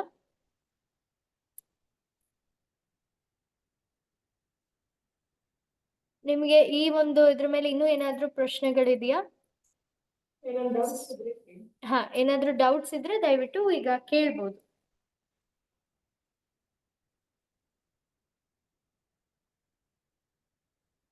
ನಿಮ್ಮ ಅನಿಸಿಕೆ ಅಥವಾ ನಿಮ್ಮ ಡೌಟ್ಸ್ ಏನಿದ್ರು ಕೂಡ ಇಲ್ಲಿ ಕೇಳ್ಬೋದು. ಯಾರ್ಯಾರು ಇದು ಆನ್ಸರ್ ಬರ್ದಿದ್ದೀರೋ ನೀವು ದಯವಿಟ್ಟು ಅದನ್ನ ನನ್ನ ಒಂದು ಇದಕ್ಕೆ ಹಾಕಿ, ನನ್ನ ನಂಬರ್ಗೆ ಹಾಕಿ. ಸೊ ನಮ್ಮ ಹತ್ರ ಇನ್ನು ಒಂದು, ಹಾ ಮಾತಾಜಿ, 5ನೇ ಕ್ವೆಶನ್ ಬಂದ್ಬಿಟ್ಟು ಭಗವಾನ್ ಪದದ ಅರ್ಥ ಏನು? ಹಾ ಮಾತಾಜಿ, ಯಾರು ಮಾತಾಡ್ತಾ ಇರೋದು? ಹಾ ಮಾತಾಜಿ ಹೇಳಿ. ಹರೇ ಕೃಷ್ಣ. ನಾಗಮ್ಮ ಅವ್ರ ಮಾತಾಜಿ ಅರ್ಥ ಆಗ್ಲಿಲ್ಲ ಮಾತಾಜಿ, ಇದು ಪ್ರಶ್ನೆ ನಂಗೆ. ಯಾವ ಪ್ರಶ್ನೆ ಮಾತಾಜಿ? ಭಗವಂತ ಅಂದ್ರೆ ನನ್ಗೆ ಇವಾಗ ಬರದ್ ಕಳ್ಸೋದಕ್ಕೆ ಬರಲ್ಲ. ಅಂದ್ರೆ ಈ ಭಗವಂತ ನಂಬಿಕೆ ತಾನೆ ಭಗವಂತ, ನಂಬಿಕೆ ಭಗವಂತ ಇದ್ದಾನೆ ನಮ್ಮ ಆತ್ಮದಲ್ಲಿ, ನಮ್ಮ ಇದ್ರಲ್ಲಿ ಮನಸ್ಸಲ್ಲಿ ಭಗವಂತ ಇದ್ದಾನೆ ಅಂತ ಅಂದ್ಬಿಟ್ಟು ಇದನ್ನ ಮಾಡ್ತಿರೋದು. ಅಂದ್ರೆ ಮಾತಾಜಿ ಭಗವಂತ ನಮ್ ಜೊತೆ ಇದ್ದಾರೆ ಸರಿ, ಆದ್ರೆ ಭಗವಾನ್ ಅನ್ನೋ ಒಂದು ಪದ ಇದೆ ಅಲ್ಲ, ಆ ಪದಕ್ಕೆ ಅರ್ಥ ಏನು ಅಂತ ಕೇಳ್ತಾ ಇದ್ದೀನಿ ಮಾತಾಜಿ. ಭಗವಂತ ನಮ್ಮ ಜೊತೆ ಇದ್ದಾರೆ, ಅವ್ರು ನಮ್ಮ ಹೃದಯದಲ್ಲಿ ನಮ್ ಜೊತೆ ಇದ್ದಾರೆ, ಯಾವಾಗ್ಲೂ ಬರ್ತಾರೆ ನಮ್ ಜೊತೆ. ಮಾತಾಜಿ. ಹಾ ಮಾತಾಜಿ, ಸಾರಿ. ಏನ್ ತೊಂದ್ರೆ ಇಲ್ಲ ಮಾತಾಜಿ, ನೀವ್ ನನ್ಗೆ ಕಾಲ್ ಮಾಡಿ ಆಯ್ತಾ? ಮಾತಾಜಿ, ನನಗೆ ಈಗ ಎಕ್ಸ್ಪೀರಿಯನ್ಸ್ನು ಆಗಿದೆ ಮಾತಾಜಿ, ತುಂಬಾನೇ. ಈಗ ಇವಾಗ ಎಲ್ಲ ನಾನ್ ಕೇಳ್ತಾ ಇರೋದಕ್ಕೆ ಬೆಳಗ್ಗೆ. ಹಾ ಮಾತಾಜಿ ಹೇಳಿ. ನಿಮ್ಮ ವಾಯ್ಸ್ ಸ್ವಲ್ಪ ಕಟ್ ಆಗ್ತಿದೆ ಮಾತಾಜಿ.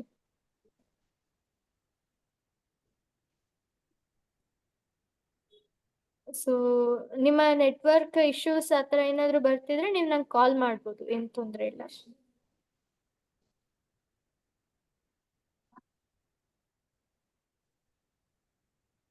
ನಾಗಮ್ಮ ಮಾತಾಜಿ, ಹರೇ ಕೃಷ್ಣ.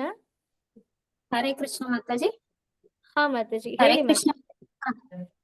ಅದೇ ಮಾತಾಜಿ, ಇವಾಗ ಫೋನ್ ಮಾಡಿ ಮಾತಾಡಿ ಅಂದ್ರಲ್ಲ, ನಾನು ಸುಮ್ಮನೆ ಅದೇ. ಶೋರ್ ಮಾತಾಜಿ, ಬೆಳಗ್ಗೆ ಸಂಜೆ 2 ಟೈಮ್ನು ಕೇಳ್ತಾ ಇದ್ದೀನಿ ಮಾತಾಜಿ. ಉಮಾ ಮಾತಾಜಿಯಿಂದ ನನಗೇನೋ ಬುದ್ಧಿ ಇನ್ನ ಸ್ವಲ್ಪ ಜ್ಞಾನೋದಯ ಆಗ್ತಾ ಇದೆ ಅಷ್ಟೇ. ಫಸ್ಟ್ ಇಂದನು ಅವ್ರು ಹೇಳ್ದಾಗಿಂದನು ನಾನ್ ಬಂದಿದ್ರೆ ಇಷ್ಟೊತ್ತಿಗೆ ನಾನು ಎಲ್ಲೋ ಆ ಕೃಷ್ಣನ್ನೇ ನನ್ನ ಮನೇಲೇ ಇದಾನೆ ಅನ್ಕೊಂಡ್ಬಿಡ್ತಾ ಇದ್ದೆ.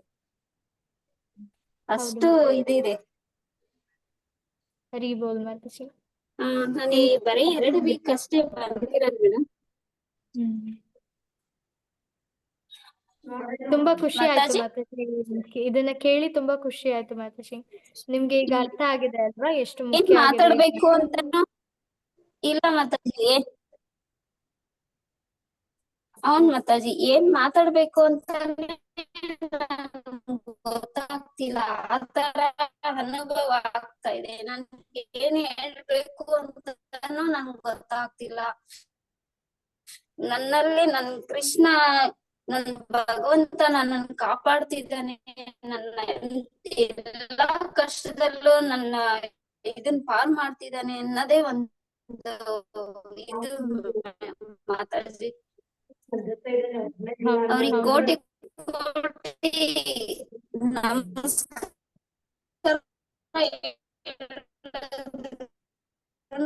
ಸಾಲದವು ಮಾತಾಜಿ. ಉಮಾ ಮಾತಾಜಿಗೆ ಹರಿ ಹರಿ ಬೋಲ್ ಮಾತಾಜಿ. ತುಂಬಾ ಖುಷಿ ಆಯ್ತು ಮಾತಾಜಿ ನಿಮ್ಮಿಂದ ಇದು ಕೇಳಿ. ಉಮಾ ಮಾತಾಜಿ ಅವ್ರಿಗೂ ತುಂಬಾ ಖುಷಿ ಆಗಿರುತ್ತೆ ಇದನ್ನ ಕೇಳಿ.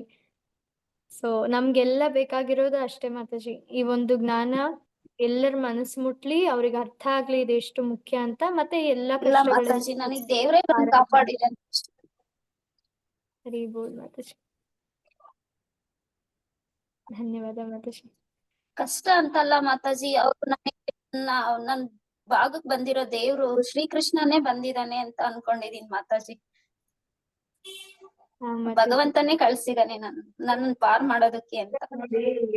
ಕರೆಕ್ಟ್ ಮಾತಾಜಿ. ತುಂಬಾ ನನಗೆ ಎಕ್ಸ್ಪೀರಿಯನ್ಸ್ ಆಗಿ ನನ್ಗೆ ಮಾತೇ ಬರ್ತಾ ಇಲ್ಲ ಮಾತಾಜಿ. ಹರಿ ಬೋಲ್ ಮಾತಾಜಿ.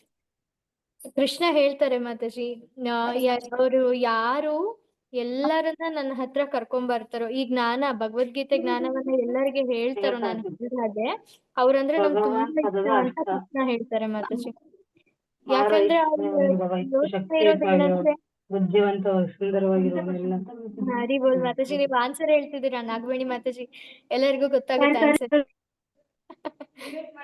ಸೊ ಕೃಷ್ಣ ಹತ್ರ ಹೇಳ್ತಾರೆ ಮಾತಾಜಿ. ಹಾಗಾಗಿ ಎಲ್ಲರೂ ಮಾತಾಜಿ ಅಂತಾನೆ ಇಷ್ಟ ಅವ್ರಿಗೆ. ಹಾ ಮಾತಾಜಿ. ಅದೇ ಮಾತಾಜಿ, ಯಾರ ವಿದ್ಯಾ ಬುದ್ಧಿ ಎಲ್ಲಾನು ಹೇಳ ಅಂತಾರು ತುಂಬಾನೇ ಕಡಿಮೆ. ಈ ದಾರಿಯಲ್ಲಿ ಹೋಗು ಹೋಗು ಅಂತ ನನಗೆ 2 ವರ್ಷದಿಂದಾನು ಹೇಳಿದ್ರು, ನಾನ್ ಕೇಳ್ತಾ ಇರ್ಲಿಲ್ಲ. ನನಗೆ ಈ 2 ವೀಕ್ ಅಲ್ಲಿ ಆಗಿರೋ ಅನುಭವ ಅಂದ್ರೆ ನನ್ ಕೇಳಕ್ಕೂ ಬರ್ತಾ ಇಲ್ಲ, ಆ ತರ ಇದೆ. ಹರಿ ಬೋಲ್ ಮಾತಾಜಿ. ಮಾತಾಡಕ್ಕೂ ಆಗ್ತಾ ಇಲ್ಲ. ಬೇರೆ ಯಾವ್ದಾದ್ರು ಕ್ವಶನ್ ಇದೆಯಾ ಮಾತಾಜಿ? ಇನ್ನ ಕ್ವೆಶನ್ಸ್ ಇದೆ, ನಿಮ್ಗೆ ಇಂಟ್ರೆಸ್ಟ್ ಇದೆ ಅಂದ್ರೆ ನಾನು ತೋರಿಸ್ತೀನಿ. ಹರಿ ಮಾತಾಜಿ. ಖಂಡಿತ. ಸೊ ಇನ್ನ ಏನಾದ್ರೂ ಡೌಟ್ಸ್ ಇದ್ರೆ ನೀವು ಕೇಳ್ತಾ ಹೋಗ್ಬೋದು. ನಾನು ಇಲ್ಲಿ ಕ್ವೆಶನ್ಸ್ ಅನ್ನ ಡಿಸ್ಪ್ಲೇ ಮಾಡಿರ್ತೀನಿ. ಸೊ ನೀವು ಅದನ್ನ ನೋಡ್ತಾ ಇರ್ಬೋದು. ನಿಮಗೆ ಕ್ವೆಶನ್ಸ್ ಏನಾದ್ರೂ ಕ್ವೆಶನ್ ಮೇಲೆ ನಿಮ್ಗೆ ಡೌಟ್ ಬಂತು ಅಂದ್ರೂ ಕೂಡ ಕೇಳ್ಬೋದು. ಸೊ ಒಂದೇ ನಿಮಿಷ, ಇನ್ನೊಂದ್ಸರಿ ನಾನು ಶೇರ್ ಮಾಡ್ತೀನಿ. ಅಥವಾ ನಿಮ್ಮ ಅನಿಸಿಕೆಗಳು ಇನ್ನೇನಾದ್ರೂ ಇದ್ರೂ ಕೂಡ ದಯವಿಟ್ಟು ನಂಗೆ ಹೇಳಿ. ನಿಮ್ಮ ಮಾತಾಜಿಯವರು ಹೇಳ್ತಿದ್ದಾರೆ ಅಲ್ವಾ, ನಾಗಮ್ಮ ಮಾತಾಜಿಯವರು, ಸೊ ಆ ಥರ ನಿಮ್ಮ ಅನಿಸಿಕೆಗಳು ಏನಾದ್ರು ಇದ್ರೂ ಕೂಡ, ನಿಮ್ಗೆ ಏನಾದ್ರು ಚೇಂಜಸ್ ಆಗಿದ್ರೆ ಈ ಒಂದು ಸೆಷನ್ ಇಂದ, ಅಧಿವೇಶನದಿಂದ ನಿಮ್ಗೆ ಕೃಷ್ಣನ ಒಂದು ಏನು ಕೃಷ್ಣನ್ಗೆ ಹತ್ರ ಆಗ್ತಿದ್ದೀರಾ ಅಂತ ಏನಾದ್ರು ಅನ್ಸಿದ್ರೆ ದಯವಿಟ್ಟು ಹೇಳ್ಕೊಡಿ. ಇಲ್ಲಿ ಎಲ್ಲರಿಗೂ ಕೂಡ ಇನ್ಸ್ಪಿರೇಷನ್ ಸಿಗುತ್ತೆ.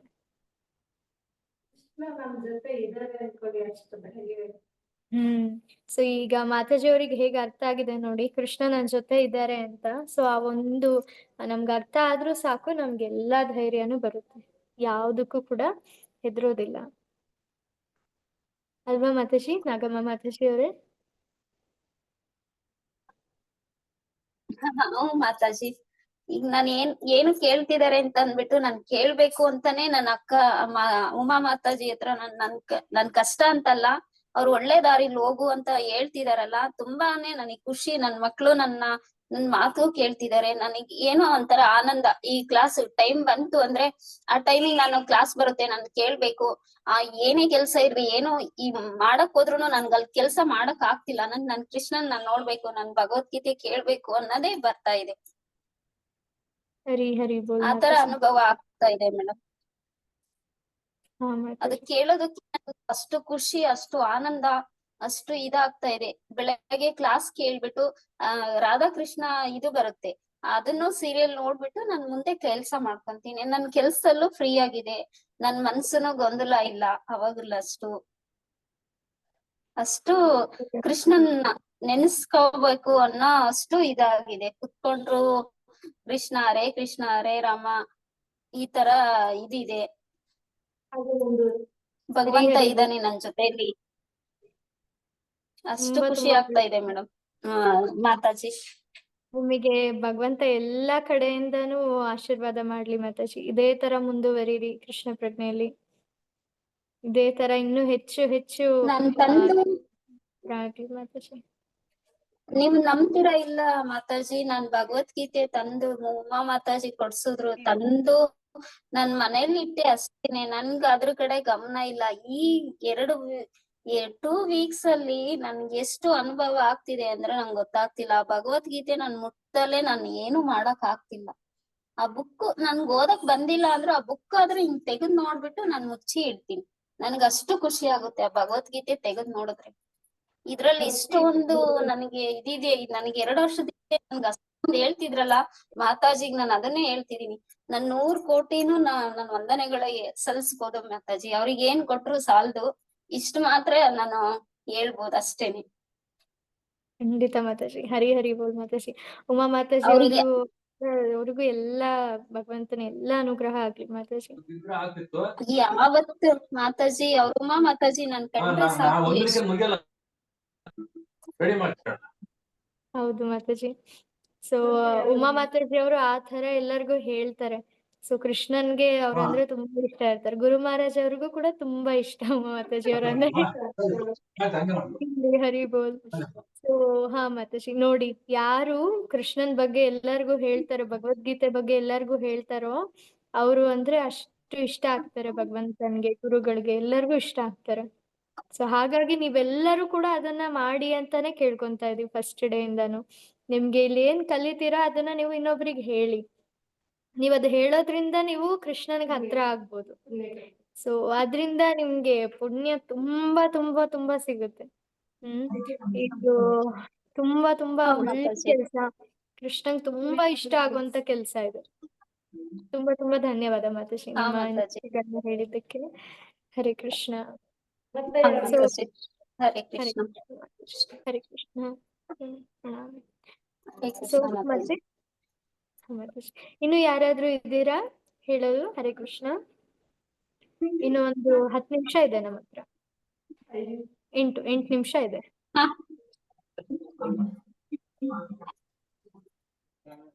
ಇನ್ನು ಯಾರಾದ್ರೂ ಇದ್ದೀರಾ ಹೇಳೋರು? ಈ ಕ್ವೆಶನ್ಸ್ ನಿಮಗೆ ಅರ್ಥ ಆಯ್ತಾ? ಇನ್ನ ಏನಾದ್ರೂ ಡೌಟ್ಸ್ ಇದೆಯಾ ಇಲ್ಲಿ ತೋರಿಸ್ತಾ ಇರೋ ಕ್ವೆಶನ್ಸ್ ಅಲ್ಲಿ? ಹರೇ ಕೃಷ್ಣ ಮಾತಾಜಿ. ಹರೇ ಕೃಷ್ಣ ಮಾತಾಜಿ. ನಾನ್ ಮೊದ್ಲು ಭಗವದ್ಗೀತೆ ಇದು ಕೇಳ್ತಿದ್ದೆ ಮಾತಾಜಿ, ಮೊಬೈಲ್ ಅಲ್ಲಿ ಯೂಟ್ಯೂಬ್ ಅಲ್ಲಿ ಹಾಕೊಂಡು ಇದ್ರಲ್ಲಿ ಕೇಳ್ತಿದ್ದೆ. ಬಟ್ ನನ್ ಮಕ್ಳು ಕೇಳ್ತಿರ್ಲಿಲ್ಲ, ನಮ್ಮಮ್ಮ ಯಾವಾಗ್ಲೂ ಇದನ್ನ ಹಾಕಂತಾಳೆ ಅಂತ. ಆದ್ರೆ ನಿಮ್ ಲೈವ್ ಕ್ಲಾಸ್ ಬಂದಾಗ್ಲಿಂದ ನನ್ ದೊಡ್ಡ ಮಗಳು ಕೇಳಕ್ ಇಷ್ಟ ಪಡ್ತಾಳೆ ನಿಮ್ ಕ್ಲಾಸ್ನ. ಮೊನ್ನೆ ಉಮಾ ಮಾತಾಜಿ ಇದಕ್ಕೆ ಕೊಂಡ್ಲಳ್ಳಿಗ್ ಬಂದಿದ್ರು ಮಾತಾಜಿ, ಅವಾಗ ಹೇಳಿದ್ರು, ಲಿಂಕ್ ಕಳ್ಸಿದ್ರು. ಅವಾಗ್ಲಿಂದ ಮನ್ಸಿಗೆ ಏನೋ ಒಂಥರ ಸಮಾಧಾನ ನಿಮ್ ಕ್ಲಾಸ್ ಕೇಳ್ತಾ ಇದ್ರೆ. ಅದ್ರಲ್ಲಿ ಕೇಳಿದ್ಕು ಇದ್ರಲ್ಲಿ ಯೂಟ್ಯೂಬ್ ಅಲ್ಲಿ ಕೇಳೋದಕ್ಕೂ ನಿಮ್ಮ ಬಾಯಿಂದ ಕೇಳೋದಕ್ಕೂ ಏನೋ ಒಂಥರ ಸವಿಸ್ತಾರವಾಗಿ ಅನ್ಸುತ್ತೆ. ಮನ್ಸಿಗೆ ತುಂಬಾ ಖುಷಿ ಕೊಡ್ತಿದೆ ಮಾತಾಜಿ. ಅದ ಯಾವಾಗ ಬರುತ್ತೆ ಅಂತ ಕಾದು ಕೇಳಿ ಕುತ್ಕೊಂಡ್ ಕೇಳ್ಬೇಕು ಅನ್ಸುತ್ತೆ ಮಾತಾಜಿ ಯಾವಾಗ್ಲಿಂದ. ಧನ್ಯವಾದ ಮಾತಾಜಿ. ನಮ್ಮ ಮನೇಲಿ ಸ್ವಲ್ಪ ಆರೋಗ್ಯ ಸಮಸ್ಯೆ ಬಹಳ ಇದೆ ಮಾತಾಜಿ. ಕೃಷ್ಣನ್ ನಂಬಿ ಇದ್ ಮಾಡ್ತಾ ಇದೀನಿ. ಭಗವಂತ ನನಗೆ ಒಳ್ಳೇದ್ ಮಾಡಿದ್ರೆ ಅಷ್ಟೇ ಸಾಕು ಮಾತಾಜಿ. ಖಂಡಿತ ಮಾತಾಜಿ ಮಾತಾಜಿ. ಕೃಷ್ಣ ನಂಬ್ರಿ, ಬೇಗ ಒಳ್ಳೇದಾಗುತ್ತೆ. ನಮ್ಮ ನಂಬಿಕೆ, ನಾವ್ ಎಷ್ಟು ನಂಬ್ತೀವ ಅಷ್ಟು ಬೇಗ ಪಾರ್ ಮಾಡ್ತಾನೆ ಕೃಷ್ಣ. ಇವತ್ ನಿಮ್ ಹತ್ರ ಎಷ್ಟು ಮಾತಾಡ್ಬೇಕು ನಾವು ಅಂತ ಕಾಲ್ ಮಾಡ್ಬೇಕು ಮೆಸೇಜ್ ಹಾಕಿದ್ದೆ ಮಾತಾಜಿ. ಮಾತಾಡಕ್ಕೂ ನನ್ಗೆ ಟೈಮ್ ಇರಲ್ಲ ಮಾತಾಜಿ, ಏನ್ ಮಾಡಕ್. ನಾನು ಧರ್ಮಸ್ಥಳ ಸಂಘದಲ್ಲಿ ವರ್ಕ್ ಮಾಡ್ತಿದ್ದೀನಿ ಮಾತಾಜಿ. ಫುಲ್ ಬಿಸಿ ಶೆಡ್ಯೂಲ್ ನಮ್ದು. ಬೆಳಿಗ್ಗೆ 9 ಗಂಟೆಯಿಂದ ಸಂಜೆ 6 ಗಂಟೆ 7 ಗಂಟೆವರೆಗೂ ಕೆಲಸ ಇರುತ್ತೆ. ಅದ್ರ ಮಧ್ಯದಲ್ಲೇನೆ ಕೇಳಕ್ಕೆ ಪ್ರಯತ್ನ ಪಡ್ತಾ ಇದ್ದೀನಿ ಮಾತಾಜಿ ನಾನು. ತುಂಬಾ ಧನ್ಯವಾದ ಮಾತಾಜಿ, ನಿಮ್ಮ ಒಂದು ಸಮಯವನ್ನ ಕೊಡ್ತಾ ಇರೋದಕ್ಕೆ. ಭಗವಂತ ಇದನ್ನ ನೋಡ್ತಾರೆ ಮಾತಾಜಿ, ಇವ್ರು ನನಗೆ ಸಮಯವನ್ನ ಕೊಟ್ಟಿದ್ದಾರೆ ಅಂತ ನೋಡೇ ಎಲ್ಲಾ ಹೆಲ್ಪ್ ಮಾಡ್ತಾರೆ ಮಾತಾಜಿ. ನಿಮ್ಗೆ ಇರುವಂತ ಎಲ್ಲಾ ಕಷ್ಟಗಳನ್ನ ದೂರ ಮಾಡ್ಲಿ ಅಂತ ನಾನು ಕೇಳ್ಕೊಂತೀನಿ ಮಾತಾಜಿ. ಹರೇ ಕೃಷ್ಣ ಮಾತಾಜಿ. ಹರೇ ಕೃಷ್ಣ. ಸೊ ಇನ್ನೂ ಒಂದು ಒಳ್ಳೆ ಆಪರ್ಚುನಿಟಿ ನಮಗ್ ಬರ್ತಾ ಇದೆ. ನಾನು ಹಿಂದಿನ ಕ್ಲಾಸಲ್ಲೂ ಹೇಳಿದ್ದೆ, ಏನಂದ್ರೆ ಜಗನ್ನಾಥ ರಥಯಾತ್ರೆ ಬರ್ತಾ ಇದೆ. ಸೊ ಜಗನ್ನಾಥ ರಥಯಾತ್ರೆ, ರಥದ ಮೇಲೆ ಭಗವಂತ ಕೂತಾಗ ಅವರು ತುಂಬಾ ತುಂಬಾ ತುಂಬಾ ಖುಷಿಯಾಗಿರ್ತಾರೆ. ಒಂಥರ ರಾಜ ಅವ್ನ್ ಮನೇಲಿ ಯಾವ್ದಾದ್ರು ಮಗ ಹುಟ್ತಾ ಅಂದ್ರೆ ಎಷ್ಟು ಖುಷಿ ಆಗ್ತಾರೆ ಅಲ್ವಾ. ಅವಾಗ ಏನ್ ಮಾಡ್ತಾರೆ, ಬಂದು ಕೇಳ್ದೆ ಎಲ್ಲಾ ವರಗಳನ್ನ ಕೊಟ್ಬಿಡ್ತಾರೆ. ಆ ತರ ಇಲ್ಲಿ ಜಗನ್ನಾಥ ರಥಯಾತ್ರೆ ಬರ್ತಾ ಇದೆ. ಈ ಸಂಡೇ ಬರ್ತಾ ಇದೆ ಅದು. ಈ ಸಂಡೇ ಪುರಿಯಲ್ಲಿ ನಡೆಯುವಂತ ಜಗನ್ನಾಥ ರಥಯಾತ್ರೆನೆ ಬೆಂಗಳೂರಲ್ಲಿ ಕೂಡ ನಡೀತಾ ಇದೆ. ಪುರಿ ಅಂತ ಎಂತದ ಪುರಿ ಅಂತ ಹೇಳು? ಹಾ, ಜಗನ್ನಾಥ ಪುರಿ ಅಂತ ಮಾತಾಜಿ. ಅಲ್ಲಿ ಹೋಗಿದ್ದಾರೆ. ಸೊ ಅಲ್ಲಿ ನಡೀತಾ ಇರುವಂತ ರಥಯಾತ್ರೆ ಈಗ ಇಡೀ ಜಗತ್ತಲ್ಲೇ ನಡೆಯುತ್ತೆ. ಸೊ ಬೆಂಗಳೂರಲ್ಲಿ ಬಂದ್ಬಿಟ್ಟು 29ಕ್ಕೆ ನಡೀತಾ ಇದೆ. ಈ ಸಂಡೇ ಬರ್ತಾ ಇರುವಂತ ಭಾನುವಾರ ನಡೀತಾ ಇದೆ. ಸೊ ನೀವೆಲ್ಲರೂ ಕೂಡ ದಯವಿಟ್ಟು ಬನ್ನಿ. ಆ ಒಂದು ಇದಕ್ಕೆ ಇಸ್ಕಾನ್ HBR ಲೇಔಟ್ ನರಸಿಂಹಗಿರಿಧಾರಿ ಮಂದಿರ ಅಲ್ಲಿಂದ ನಡೀತಾ ಇದೆ. ಸೊ ನಿಮ್ಗೆ ಅದ್ರ ರಿಲೇಟೆಡ್ ಇನ್ಫಾರ್ಮೇಶನ್ ನಾನು ಗ್ರೂಪ್ ಅಲ್ಲಿ ಕೂಡ ಶೇರ್ ಮಾಡ್ತೀನಿ. ಎಷ್ಟೊತ್ತಿಂದ 2 ಗಂಟೆಯಿಂದ ಸ್ಟಾರ್ಟ್ ಆಗುತ್ತೆ ರಥಯಾತ್ರ. ಸೊ ನೀವೆಲ್ಲರೂ ಬನ್ನಿ ಅಂತ ನಾನು ಕೇಳ್ಕೊಂತೀನಿ. ಅಲ್ಲಿ ಬಂದು ನೀವು ಭಗವಂತನ ಮುಂದೆ ನಿಂತು ರಥ ಎಳ್ದು ನಿಮ್ಮಲ್ಲಿ ಏನ್ ಕಷ್ಟ ಇದೆಯೋ ಕೇಳ್ಕೋಬಹುದು. ಭಗವಂತ ಖುಷಿಯಾಗಿ ಎಲ್ಲಾ ಈಡೇರಿಸ್ಬಿಡ್ತಾನೆ. ಅಂತ ಒಂದು ಸಮಯ ಅದು, ಯಾರು ಮಿಸ್ ಮಾಡ್ಕೋಬೇಡಿ ಅಂತ ನಾನು ಕೇಳ್ಕೊಂತೀನಿ ಇಲ್ಲಿರೋರ ಹತ್ರ ಎಲ್ಲ. ನಿಮ್ಗೆ ಅತ್ಯಂತ ಆನಂದ ಹೆಂಗಿರುತ್ತೆ ಅಂತ ಗೊತ್ತಾಗುತ್ತೆ ಅಲ್ಲಿ ಬಂದಾಗ. ಎಸ್ ಮಾತಾಜಿ. ನಿಮ್ಗೆ ಇನ್ನೂ ಏನಾದ್ರೂ ಹೆಚ್ಚಿನ ಮಾಹಿತಿ ಬೇಕು ಇದ್ರ ಬಗ್ಗೆ ಅಂತ ಅಂದ್ರೆ ದಯವಿಟ್ಟು ಆ ನಂಬರಿಗೆ ನೀವು ಮೆಸೇಜ್ ಮಾಡ್ಬೋದು. ನಾನು ಚಾಟ್ ಬಾಕ್ಸ್ ಅಲ್ಲಿ ಹಾಕಿರೋ ನಂಬರ್, ನೀವು ಇದಕ್ಕೂ ಕೂಡ ಮೆಸೇಜ್ ಮಾಡ್ಬೋದು. ನಾವು ರಥಯಾತ್ರೆಗೆ ಹೇಗ್ ಬರೋದು ಅಂತ ಕೂಡ ನೀವು ಕೇಳ್ಬೋದು. ಚಳ್ಳಕೆರೆ ಕಡೆಯಿಂದ ನಾವು ಗೌರ್ಮೆಂಟ್ ಬಸ್ ಅಲ್ಲಿ ಹೋಗ್ತಾ ಇದೀವಿ. ಸೊ ಅದು ನೀವು ನನ್ನನ್ನ ಕಾಂಟ್ಯಾಕ್ಟ್ ಮಾಡಿದ್ರೆ ನಿಮ್ಗೆ ಇನ್ನೂ ಹೆಚ್ಚಿನ ಇನ್ಫಾರ್ಮೇಶನ್ ಸಿಗುತ್ತೆ. ಇನ್ನು ಏನಾದ್ರು ಇದೆಯಾ ಹೇಳೋದು? ಸುಮಾ ಮಾತಾಜಿ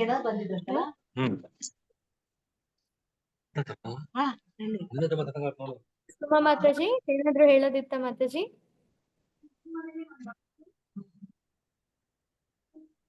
ಹರೇ ಕೃಷ್ಣ. ಸೊ ಇನ್ನು ಏನಾದ್ರು ಇದೆಯಾ ಹೇಳೋದು? ಡೌಟ್ಸ್ ಇದೆಯಾ ಏನಾದ್ರು? ಹಾ ಮಾತಾಜಿ. ಶಾಸ್ತ್ರದ ಪ್ರಕಾರ ದೇವರು ಯಾರು ಅನ್ನೋದು ನಂಗೆ ಅರ್ಥ ಆಗ್ಲೇ ಇಲ್ಲ. ಹಾ ಮಾತಾಜಿ. ಅಂದ್ರೆ ನಮ್ಮ ಶಾಸ್ತ್ರಗಳನ್ನೆಲ್ಲ ಓದಿದ್ಮೇಲೆ ನಾನು ಈಗ 3 ಶಾಸ್ತ್ರಗಳಿಂದ ತೋರಿಸ್ತೆ, ಬ್ರಹ್ಮ ಸಂಹಿತ, ಆಮೇಲೆ ಶ್ರೀಮದ್ ಭಾಗವತಂ ಮತ್ತೆ ಭಗವದ್ಗೀತಾ. ಸೊ ಇವೆಲ್ಲದರ ಪ್ರಕಾರ ದೇವರು ಯಾರು ಅಂತ ಮಾತಾಜಿ. ತುಂಬಾ ಸಿಂಪಲ್ ಕ್ವಶನ್ ಮಾತಾಜಿ.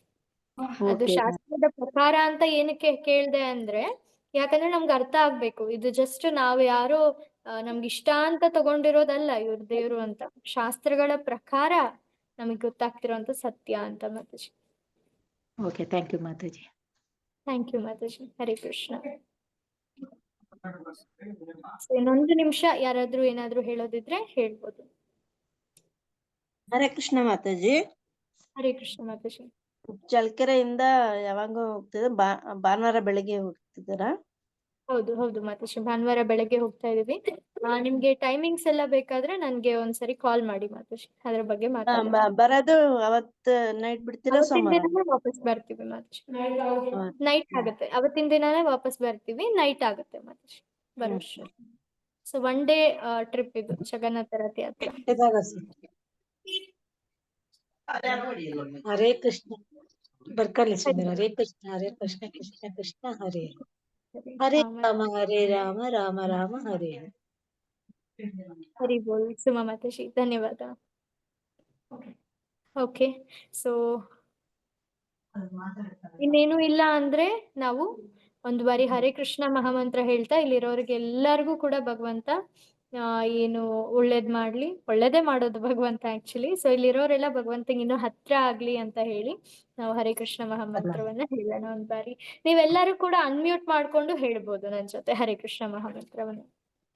ಹರೇ ಕೃಷ್ಣ ಹರೇ ಹರೇ ಕೃಷ್ಣ ಕೃಷ್ಣ ಹರೇ ಕೃಷ್ಣ ಹರೇ ಕೃಷ್ಣ ಹರೇ ಹರೇ ರಾಮ ಹರೇ ರಾಮ ರಾಮ ರಾಮ ಹರೇ ಹರೇ ಹರೇ ಹರೇ ರಾಮ ಹರೇ ಕೃಷ್ಣ ರಾಮ ಹರೇ ರಾಮ ಹರೇ ರಾಮ ರಾಮ ಹರೇ ರಾಮ ರಾಮ ಹರೇ ಹರೇ ಕೃಷ್ಣ ರಾಮ ಹರೇ ರಾಮ ಹರೇ ಹರೇ ಹರೇ ರಾಮ ಹರೇ ರಾಮ ಹರೇ ಹರೇ ರಾಮ ಹರೇ ರಾಮ ಹರೇ ರಾಮ ರಾಮ ಹರೇ ಕೃಷ್ಣ ರಾಮ ಹರೇ ಹರೇ ಕೃಷ್ಣ. ತುಂಬಾ ತುಂಬಾ ಧನ್ಯವಾದಗಳು ಎಲ್ಲರಿಗೂ ಈ ಒಂದು ಆನ್ಲೈನ್ ಕಾರ್ಯಕ್ರಮದಲ್ಲಿ ಭಾಗವಹಿಸಿದ್ದಕ್ಕೆ.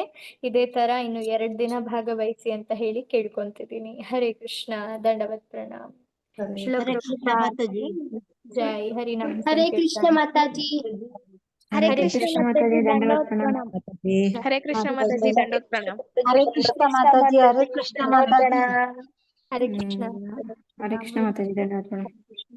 ಹರೇ ಕೃಷ್ಣ ಕೃಷ್ಣ ಮಾತಾಜಿ ಎಲ್ಲರಿಗೂ ತುಂಬಾ ಇಷ್ಟ ಆಗಿದೆ ಮಾತಾಜಿ. ಹರೇ ಕೃಷ್ಣ. ನಮೋ ಓಂ ವಿಷ್ಣುಪಾದಾಯ ಕೃಷ್ಣಪೇಷ್ಠಾಯ ಭೂತಲೆ ಶ್ರೀಮತೆ ಭಕ್ತಿ ನಮಸ್ತೆ ಸಾರಸ್ವತಿ ದೇವಿ ಗೌರವಾಣಿ ಪ್ರಚಾರಿಣಿ ಶೂನ್ಯವಾದಿ ಪ್ರಶಾಂತ ದೇಶ ತಾರಿಣಿ. ಜೈ ಶ್ರೀ ಕೃಷ್ಣ ಚೈತನ್ಯ ಪ್ರಭು ನಿತ್ಯಾನಂದ ಶ್ರೀ ಅದ್ವೈತ ಗದಾಧಾರ ಶ್ರೀವಾಸಾದಿ ಗೌರ ಭಕ್ತವೃಂದ. ಹರೇ ಕೃಷ್ಣ ಕೃಷ್ಣ ಕೃಷ್ಣ ಹರೇ ಹರೇ ಹರೇ ರಾಮ ರಾಮ ರಾಮ. ಬೆಳಗು ಮುನ್ನ ಮಾಧವನೇನೆ ಆನ್ಲೈನ್ ಕಾರ್ಯಕ್ರಮವನ್ನು ಶೈನಾರ್ಥಿಯೊಂದಿಗೆ ಪ್ರಾರಂಭಿಸಬೇಕಾಗಿ ಹರೇ ಕೃಷ್ಣ. ಅನ್ಸೂಯ ಮಾತಾಜಿ ಶೈನಾರ್ಥಿ ಹಾಡ್ತೀರಾ? ಹರೇ ಕೃಷ್ಣ ಮಾತಾಜಿ. ಯಾರಾದ್ರೂ ನಾನ್ ಹಾಡ್ತೇನೆ. ಹಾಡಿ ಮಾತಾಜಿ. ರೇಣುಕಾ ಮಾತಾಜಿ ಹಾಡಿ.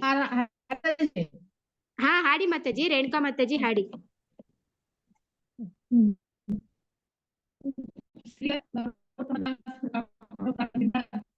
ರಾಧಾ ಕೃಷ್ಣ ಪ್ರಾಣ ಮೋರ ಜ್ವಲ ಕಿಶೋರ. ರಾಧಾ ಕೃಷ್ಣ ಪ್ರಾಣ ಮೋರ ಜುಗಲ ಕಿಶೋರ. ಜೀವನೆ ಮರಣೆ ಗತಿ ಆರೋ ನಾಯಿ ಮೋರ.